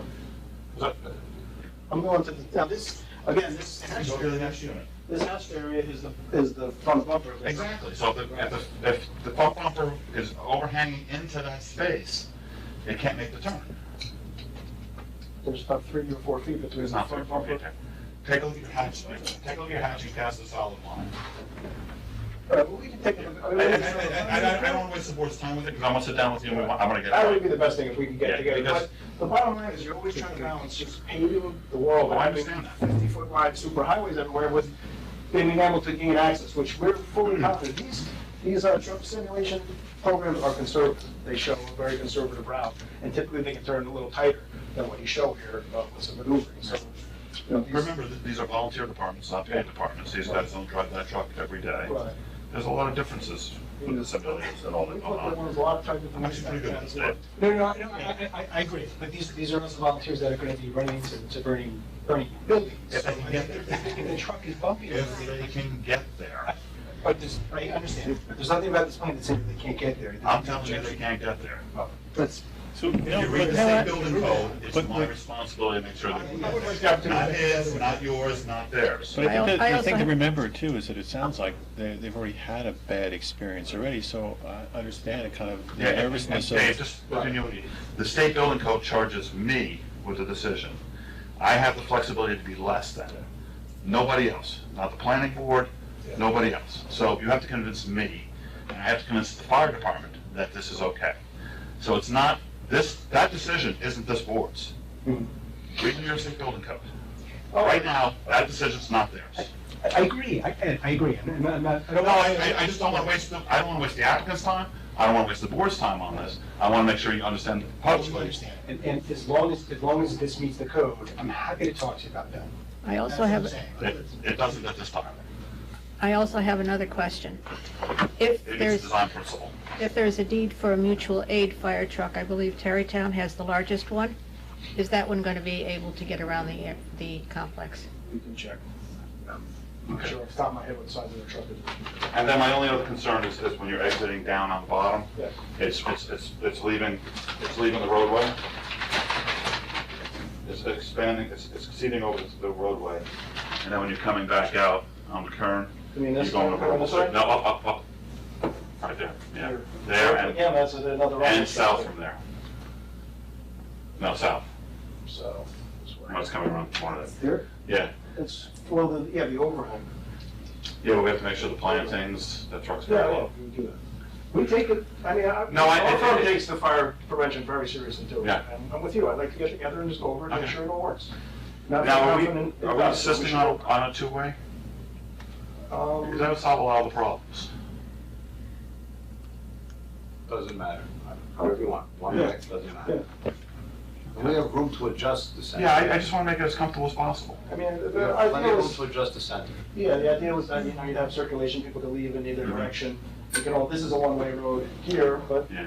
we can. No, I think it works if the well. board members drive up the Field Points, some of the, what's the last road there up there? It's a very tight, Yeah. it's fine on Field Point Drive, but then it returns through its last road, unless the Valley View, but it's not. It is It's valid, very yeah. tight. Quite a few more units than this too. This is very low traffic volumes here. So, using this small driveway here, you got 25 units. It's very low traffic volumes. So you're gonna have a car coming through here in the peak hour, probably every 3 or 4 minutes, you'll have a car come through. And then the only other concern the fire department has is they'd like the fire hydrants on the inside of the circle so that Okay, it's not blocking ingress and egress if they have to connect. that's not a problem. And those are truly the Yeah, only we're fire located hydrants. mostly at the corners, and then we have one. As long as on the inside of the circle, they're good. Inside, no problem with that. Would you, I remember when I was looking at the drawings the other day, there was one drawing that showed that the, parking areas in front of the house were going into the street. Were they going into the street or into the right of way? The right away. Parking. Yeah, Oh, yeah. we had the lot What lines. happened there, right. We originally started with it's not really a right of way, it's a private road, but it's the roadway lot. We had a 30-foot roadway lot width. Doug had asked that, typically in the city, a right of way is 40 feet in the village. It's 40 feet, so could you make that roadway lot 40 feet wide? So we did that, and it didn't really affect us. You just got larger homeowners associated. Let me show you the subdivision map. We But have. the road then that you showed, it really doesn't have anything to do with what's being paid. This width was originally 30 feet, and in response to Mr. Hunt's comment, we made this 40 feet wide. So what it did accomplish was got these visitor spaces wholly within the HOA property, which is a benefit, and, and a little less is in the individual lots, and a little bit more is now in that roadway parcel. But that does not, those lines don't reflect the paving. She's asking if the paving stays. No, the gray is the pavement. Yeah. Okay. That's just, what's a fee simple lot. Let's say the same. That's just the edge of the fee simple lot. We can go back to the 30, it's fine too. The 40 feet gives us a little more room to get utilities and those parking spaces within that road. Yeah, I think with the fire truck access, we'll have to talk about parking as well. Yeah, on the next fire access plan, can you just simulate cars 3 feet, the standard? It won't use an SUV or box van, but it's a 17-foot car with 3 feet in front of it. Sure. So do like 21 feet. Yeah, the cars I show on there, I put them on after we submitted that plan. Yeah. I can bring that. Actually, can you go back to your Sure. FTP one, just for 1 second?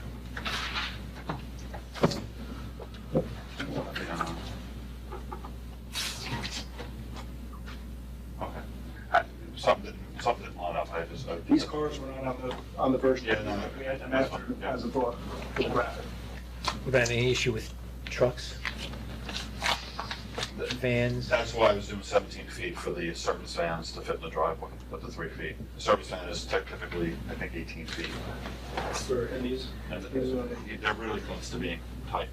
they were showing vehicles in here that are 16, 17 feet, some is vans, 17 or 18, and we have some smaller cars that are. Yeah, if you just do a 17-foot box, 3 feet off, I think that'd be conservative. Something you on Friday. Without being excessive. Sure, 17. And it's really just on the turns. 11, If the turns can be wider and the straightaways narrower, I think that'd be okay, but it's one way.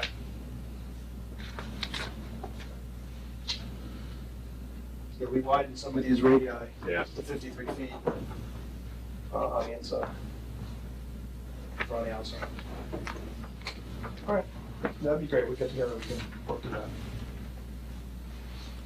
Okay, so, that's the fire truck. We did receive a memo from Mrs. Moons on landscaping. We did do a tree inventory on the site. We just got the memo yesterday. We hadn't received anything from her. We're just going based on our conversation. She asked for that to be structured a little differently, a separate table for trees to be removed, separate table for trees to stay, so we'll do that. She also wanted us to do some different plant substitutions, a little more native heavy, so we'll take a look at that. And we'd like to just respond to her memo in our next submission, since we just got that yesterday. And if it pleases the board, if you have any questions right now, I can turn it over to Mark for road traffic. You said about the drainage. The roof drainage from the western 3 units there, they go to that central thing too? Yeah, so the way most of the drainage from the site goes today, it flows over Gooch, land. sorry, just make sure, because this is important for everybody here, so make sure. Yeah. So most of this drainage flows over land, it's mostly lawn now, it flows over land. Wait a second. Anthony, hold on one second. Mr. and Mrs. Eisler, you want to come up closer so you can see? Yeah. So just kind of give you a little overview of how it works. So, it's a mostly lawn area, except for the few buildings on the site. It flows over land to a low down here and then down the slope over land. What we're going to do is intercept that drainage in a drainage system. So these 2 units will flow into this system. The rest of them and the road, except for a small, and there is an existing drainage area that just goes downhill towards South Broadway. That water will continue to go to South Broadway that goes there now. All the water that used to run down the hill towards the brook, towards the McCown Stern, towards these folks' house here, a good chunk of that from here back that used to just flow, so now get intercepted, picked up in the storm system in the road, and piped into this subsurface system where it'll be stored, recharged into the ground, and then an overflow pipe would be routed around to the back to the brook. Now that overflow pipeline, less flow will go there in the future, but we've got considerable reductions in all the design storms that we studied. Can I just ask, Green and exactly Vine. where are we, please? Are we over here? You're right here. Or here? Yeah, so you're saying it's gonna go this side of us, most of it Correct. goes down? Correct. Uh-huh. Yeah, there's a depression here, there's a swale here that picks up a lot of this drainage from the Croton Aqueduct. It continues to go down, and there's an opening in the brook here. That'll continue the other way it goes. But a lot of this drainage here that now goes down the hill will be intercepted, treated, and stored and detained, and then discharged at a controlled rate. If needed. Not into the backyard. If needed. That's the point. Yes. Discharged if needed. The overflow, right, which will be less than what it is. Where's the under existing McCon conditions. Stern house? Right here. Yeah. So it's coming down somewhere between the two, between them and us? Now it's gonna come down around here. Oh, the other side of that, between that and Broadway? Yeah, this is very steep. Right. But it's not gonna be, direct flow, it's gonna be retained and controlled flow. Right now you have uncontrolled flow.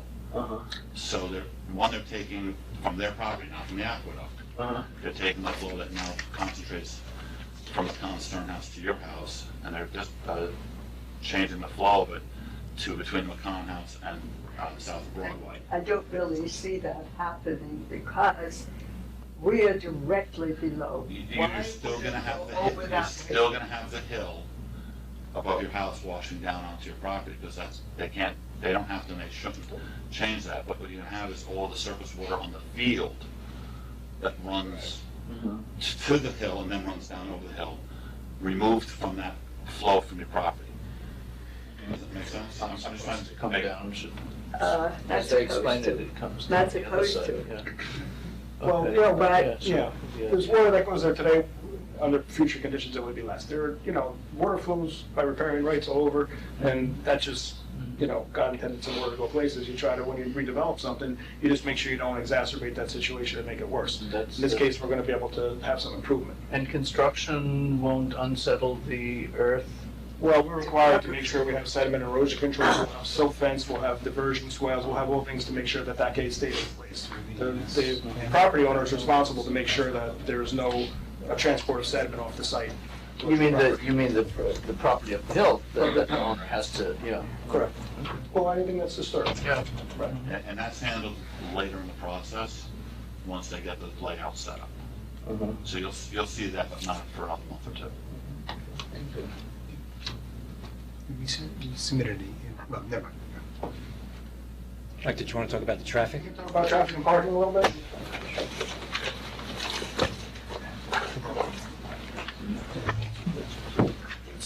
Theoretically, yeah. You know what, why don't we take a 2-minute break, right? People stretch a little bit. Okay, I'd like to reconvene. Never lucky one.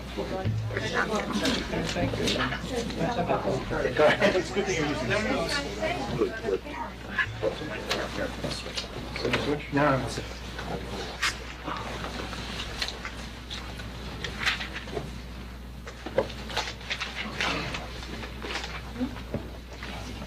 Good evening. Good evening. My name is. Uh-oh. It hasn't been on. Yeah, he's gonna get a share. No. Please, No. I just feel like I was very loud. They don't want to hear Marianne anymore.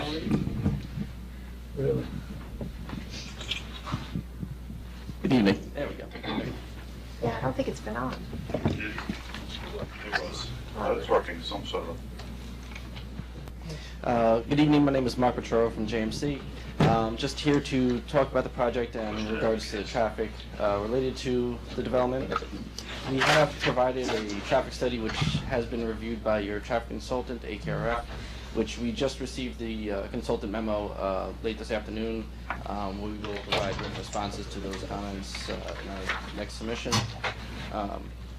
So in the synopsis of the study, the development overall compared to the occupancy of the existing uses based on IT or Institute of Transportation Engineers data for land uses, the development is actually a net reduction as far as the number of trips that it would be generating during the peak AM and the peak PM hours on a weekday.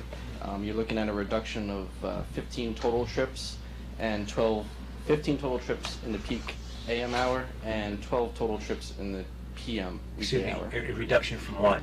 From the existing uses, if they're reoccupied as office and the resident use based on Institute of Transportation Engineer data that is taken nationwide, has tons of sample sizes as far as looking at other similar uses being office and dwelling units.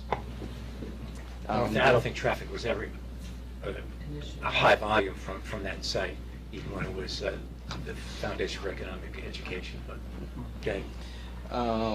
And the overall, the project will generate 18 total trips in the peak AM hour and 21 total trips in the peak PM hour. Again, this is based on Institute of Transportation Engineers data that is industry standard as far as using to project volumes. The overall intersection levels of service at the signalized intersections, the intersections that were studied, I'll go back a little bit, is all along South Broadway at Station Road as well as Harriman Road. We have our side driveway. We have the intersection of Irvington Estates also was studied, as well as the intersection with Main Street was also studied in the traffic study. Overall, the overall intersection levels of service at the signalized intersections with the proposed development, the levels of services remain the same as projected in the future without the development. The study does not incorporate any kind of credit as far as if pedestrians or people that live there would be walking to the train station or if they use public transit or anything. No credit was taken for any of that, so it was providing at least a conservative analysis, not taking into account any of those credits. Well, what did you use as a standard from IT? Did you use this as a single-family residential development? No, we use the condominium/townhouse land use in IT. It's And actually is that a higher trip per unit or lower than a single family? Single family, yes. It's a higher generation than a single family dwelling, yes. It is ITE code 220, I believe is the actual code number. It's mentioned in the traffic study as well.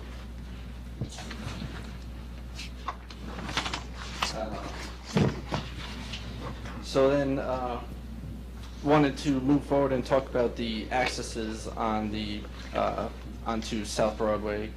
We actually requested accident data from 2011 to 2015 and found that there were no accidents actually at the intersections between those years whatsoever when Fee was still occupying the site as well. And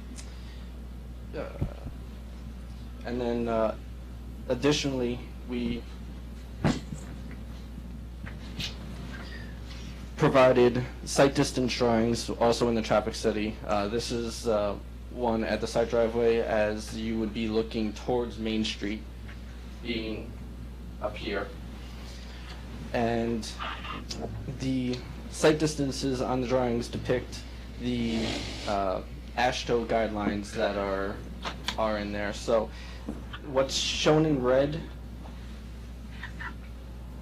are the stopping site distances based on AASHTO, and you can see that they go through the existing on-street parking along South Broadway there.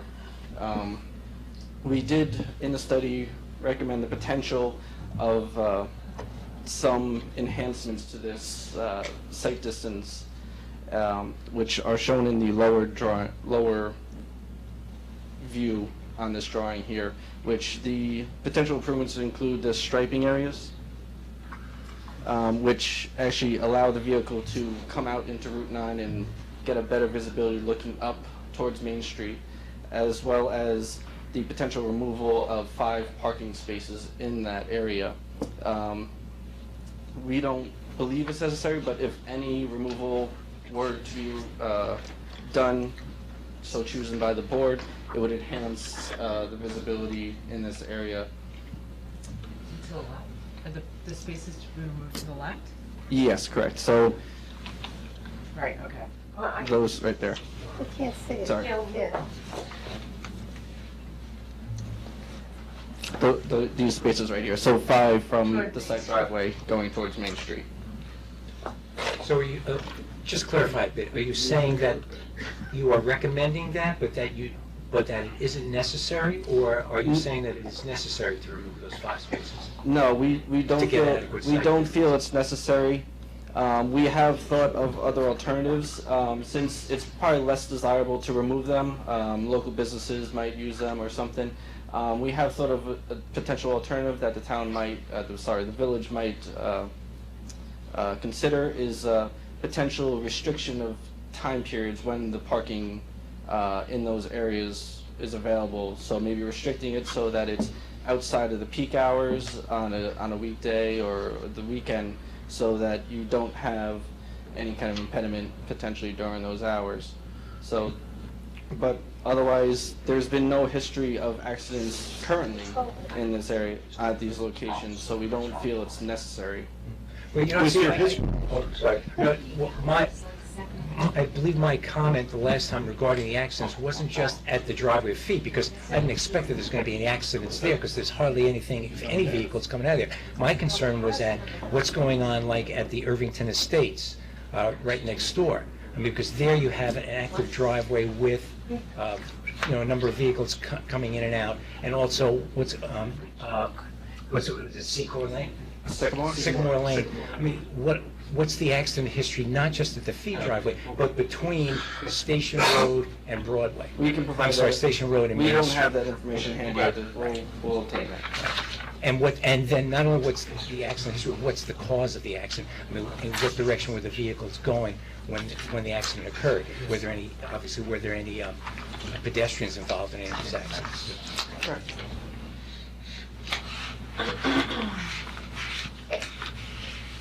Was there any other comments that the board might have? I think you were saying put no parking signs at the peak egress from the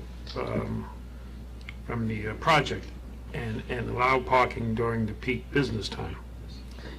Correct. So we would restrict the parking, the parking on street only between the Irvington Estates driveway and the proposed driveway, restricting it maybe during the peak hours and then allowing it parking. Egress hours, not peak business hours. Correct. Yes. Correct. Got it. People going to work and leaving from work. Correct. Yeah, but there may be some overlap there, because you have a delicatessen there, a couple of them there, and cars may be, I know, on the opposite side, going northbound on Broadway, cars are frequently parked on northbound there, because people are going into those delis in the morning. So the question is, are they also using that going southbound? It just provides another option. It's another alternative. Full restriction. In a highly scientific study, I was surprised how often those spaces are used. I mean, I walk from the train past these, and I'm like, my God, who are these people? So, But there are a lot of, as I said, there are a lot of The people bar using the and all deli, that yeah, kind of stuff. passing through. Yeah. You know, or coming to work in Irvington, or passing through Irvington, they're using those spaces for those businesses right on Broadway. but I think it's sort of premature to be talking about this traffic stuff because there were some pretty big remarks by the consultant, and it seems to me like what we need to do is at least hear from them once they're satisfied with what you're doing is going to be appropriate and adequate. That's how I look at it. As far as the parking, you know, we have on Station Road, there's the playground.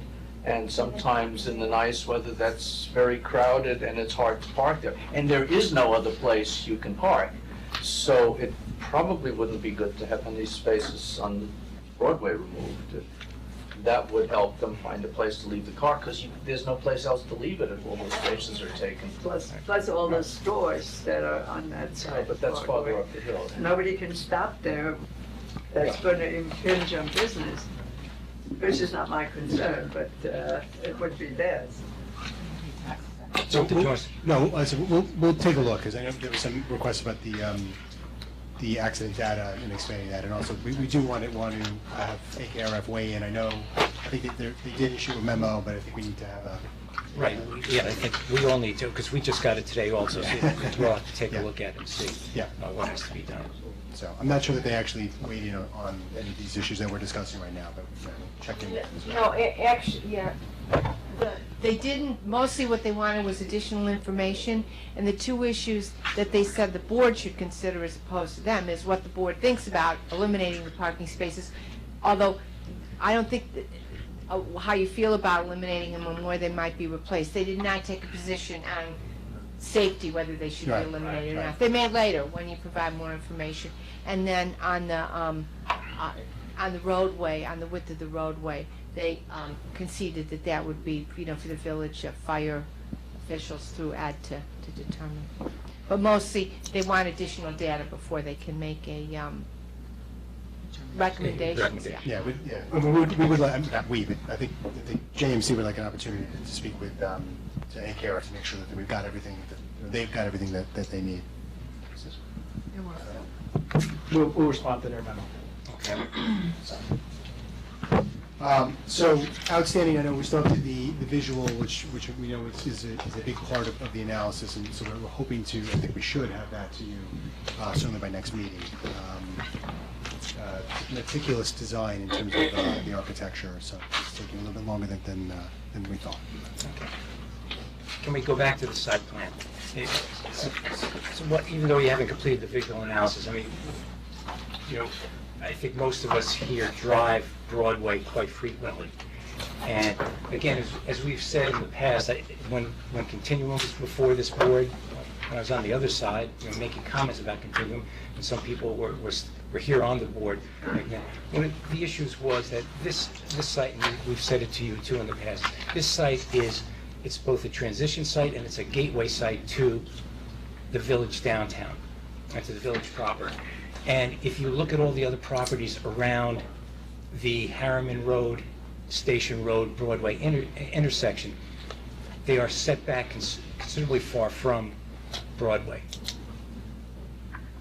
You're looking at questioning the Downingwood, I'm sorry, not Downing, Richmond Hill, the co-ops directly across from this site, and then also on the other side, on the other side of Broadway, on the east side of Broadway. And also, when you're coming north on Broadway, you're at the crest of the hill when you're opposite Memorial Park. You look directly into this site, and this time of year, when the trees are bare, you can see directly into that site, and you can see the Fee main house, which actually is about 280 feet from the rear property line, quite clearly at this time of year. And my concern has always been, what is it going to look like? What is this development going to look like coming north on Broadway?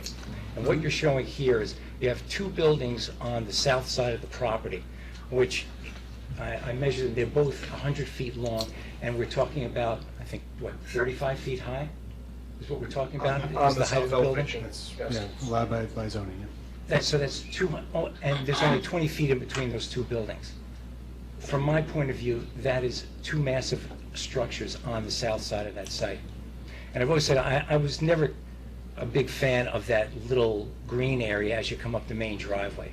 I mean, I thought that's maybe cute, but I don't think it's really necessary. And as a matter of fact, my point of view again is that as you're coming from the south going north on Broadway, you're coming from the more suburban and more rural area, moving towards the urban area. So the units should be closer to the north end of that property rather than at the south end. And I'd like to see something done with those two buildings, particularly on the south end, to rework them so that there are not 6 units on that hillside overlooking Station Road and the Broadway intersection. Could we stick, oh, sorry, I don't want to interrupt. Or could they be 6 units, but 2 and 2, 2 and 2? 3 2s instead of 2 3? I think you still get the mass of the buildings. You still get the mass of the buildings there. And I think I'd like to see you try and rework the site plan so that there are fewer buildings on that south elevation. Let me just, one point though, because before, I think we're probably going to want to respond with the visual first, but one thing is, in conceptualizing what you're saying, it sounds like if we were to do something like that, the stormwater management, which was now moved out of the buffer and utilizing the green space, might have to go back into the buffer. Or it might have to go on the south elevation. But again, then you're putting something underground, and if it's going to be natural, then it's not going to be the visual intrusion that the buildings would be. I think that's something that you have to look at. Right, I guess what we're saying is then just keep an open mind as to how to be creative with that, based on the fact that you do have a very restricted front yard, frontage on South Broadway because of the buffer. If we were to do something like that, and I'm only talking stormwater, I'm not talking about, let's put buildings in the buffer, and but you won't have anything on the south side. I understand that, but perhaps with some flexibility there, that may allow us to do something. I don't want to commit at all. I think we need to look at it. Fine. I think the other thing that you might have to look at too is, I mean, these are quite large units. I mean, they have large footprints. Even the units, the smaller units, which are about 2,400 square feet, those middle units, those actually have the same footprint just about as the larger units, which are almost 28,000 square feet. So I think you got to take a look. Maybe you're going to have to start taking a look at, can these units be downsized a bit to give you more room and more circulation, more ability to do things on the site. You have a limit. Listen, it was very, very creative of the developer to purchase the McCann property or option the McCann property to use that density factor on the site to get more units. That's very creative of them. But again, you're creating such large buildings and such large units now that you have limited space to work in, because all that green space you're showing is not developable. It's all slopes of 25% or more. But the only thing, Mr. Chairman, is that, remember, the density is driven by site capacity. Site capacity is not, you get the same amount of units. I know what you're saying in terms of, in fact, you can get 31 units, not 27 units. Well, but well, I mean, if he had an option, the McCann property, he would have fewer units that he could build, because they have smaller land area, and through site capacity, he had fewer units that he could build. So, but I applaud him for not building on the McCann property again, because that really is why that's zoned multifamily is beyond me, because it should have been zoned single family. But again, if you want to keep all those units on that portion of the site, I think you have to look at either being creative in how you place them, or you either have to downsize them, or you have to consider, do you eliminate several of them so that this whole site works better. Make sure that Ed's comments and Ed's issues are addressed, that there's circulation, the circulation is proper for emergency vehicles and for any other vehicles that have to be there, and that also that, again, the visual is mitigated as much as possible. Well, let us do this. I think it's premature to discuss a visual impact without a visual analysis in front of the board. So let us present that to you, and then we can discuss it at that point. We would ask, Mr. Chairman and the members of the board, that you keep an open mind before you see the actual visuals, and we can discuss what it's going to look like from the views that you're concerned about. That's all I would say at this point. We do apologize for not having them tonight, but again, I think if we'd come in with half-baked visuals, we'd be having this conversation without enough information before you, so. That would be whole baked. Oh, but yes, yeah, that's. Any other comments? But these are not new comments at all. These comments have been made ad nauseum through this. And the thing I keep on going back to is you were with the Board of Trustees for a year, right, going through this. And none of this was necessarily discussed, yet it was always discussed based on this plan, because this plan hasn't really changed that much. And that's why I think it's an odd way of working here, is that they wrote, your boss said it was a text, okay? It's my partner, not my boss. I'm sorry, it's okay. But it was not about the cartoon, is what he kept on saying. But I kept on saying, no, the Board of Trustees used this as an incubator. They looked at this visual to understand what was probably going to be built. And this board looked at it the first time and had serious issues with it. And we discussed it even before that with the applicant was there and saw it specifically about the south and this point. And unfortunately, none of it has sort of been addressed. And we asked too, is that before, last time we were here, is don't go so crazy yet until you solve this. So Here's the thing with Spoil, and I'm sorry to interject, but what's premature is for the board to say that there's an impact associated with a visual that you don't have any information before you. We're going to give you a visual impact. Oh, wait, let me finish. Sure. We're going to give you a visual impact analysis. You asked for it. Based on that, then perhaps at that time, if this board and if the evidence before the board establishes that there is in fact some sort of visual impact, at that point it would be appropriate to discuss mitigation measures. But to presuppose at this point that this layout is going to somehow result in an impact without having any information before the board is premature.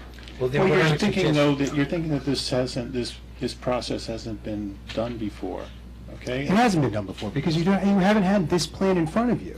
It's not fair, Frank, respectfully. It's not fair. Well, then we'll wait. It's okay if you would like us to wait, but we're just trying to help. Okay, that's all we're trying to do. And if you'd rather extend this throughout the process, fine. But just understand that's where our heads are. And if you don't want to, if you think that this is going to work, great. Right. And Frank, as you're saying, both of you are saying, I don't think we should go any farther until we see the visual. Because that's the key element for me, and I don't know for the other board members, but that certainly is the key element for me. Yeah, and we're not asking for any determination tonight, or we understand. You don't have all the visual. Because then it's premature, in effect, to bring us to think about drainage and all these other things until we get a real understanding of what the visual impact was. So I just don't want you to have to redo all your drawings just because all of a sudden, perhaps, that the visual impact will be too much. And that's what was described last time, is don't do this, figure that out first, and then work. Well, obviously, certain items that we presented tonight, I think pretty much regardless of the final layout, would be the same: traffic, access, etc. Stormwater may have to be tweaked, but I don't think that we're talking about major tweaks. So, the purpose was not to put the cart before the horse. The purpose was to keep the cart going. That's all. So we're coming back to you with the information regarding the visual impact and answers to some of the questions that were asked tonight in your consultant memos, and hopefully we can have another productive meeting in a couple weeks. Any other comments from any of the board members? Any comments from the public? Yes, ma'am. Do you want to just take the microphone? I'm Charlotte Eisler. I wrote you a letter a Yes, few ma'am. weeks ago, and you basically addressed some of these things. As the most directly affected neighbor to this project, I essentially have no objection to it per se. I do think there are too many units. I realize from a fiscal point of view that's desirable, but I'm thinking of all the other things. The traffic study, I tend to think, is underestimating what's going to happen on Broadway. I tend to think there's very little you can do about Broadway. All the stores up and down Broadway will be up in arms if you restrict parking. And of course, my main concern is the water runoff, and that has been explained to me, at least theoretically. But having had such experiences elsewhere, I tend to be skeptical and believe when I see, and once the water runs down into my house, it's too late. So my question is, are there too many buildings up there? It's a relatively small area. How will they impact on the village as a whole? My neighbors on Station Road are equally concerned about access to Broadway. Traffic conditions now, if you've seen them, on peak hours, are really often very, very crowded. And if you have from 27 units, my uneducated guess would be most of these families leaving in the morning for work, plus the children, and returning in the evening. I tend to see a bottleneck on Broadway that will be regretted by Irvington citizens forevermore, and not only the immediate people living around there. So I just would like you to continue to give that to your attention so that the best possible solution can be found. Sure. Okay? Thank you. Anyone else? Any comments this evening? No? Any comments from the board? No, then I think we'll be adjourned for this evening.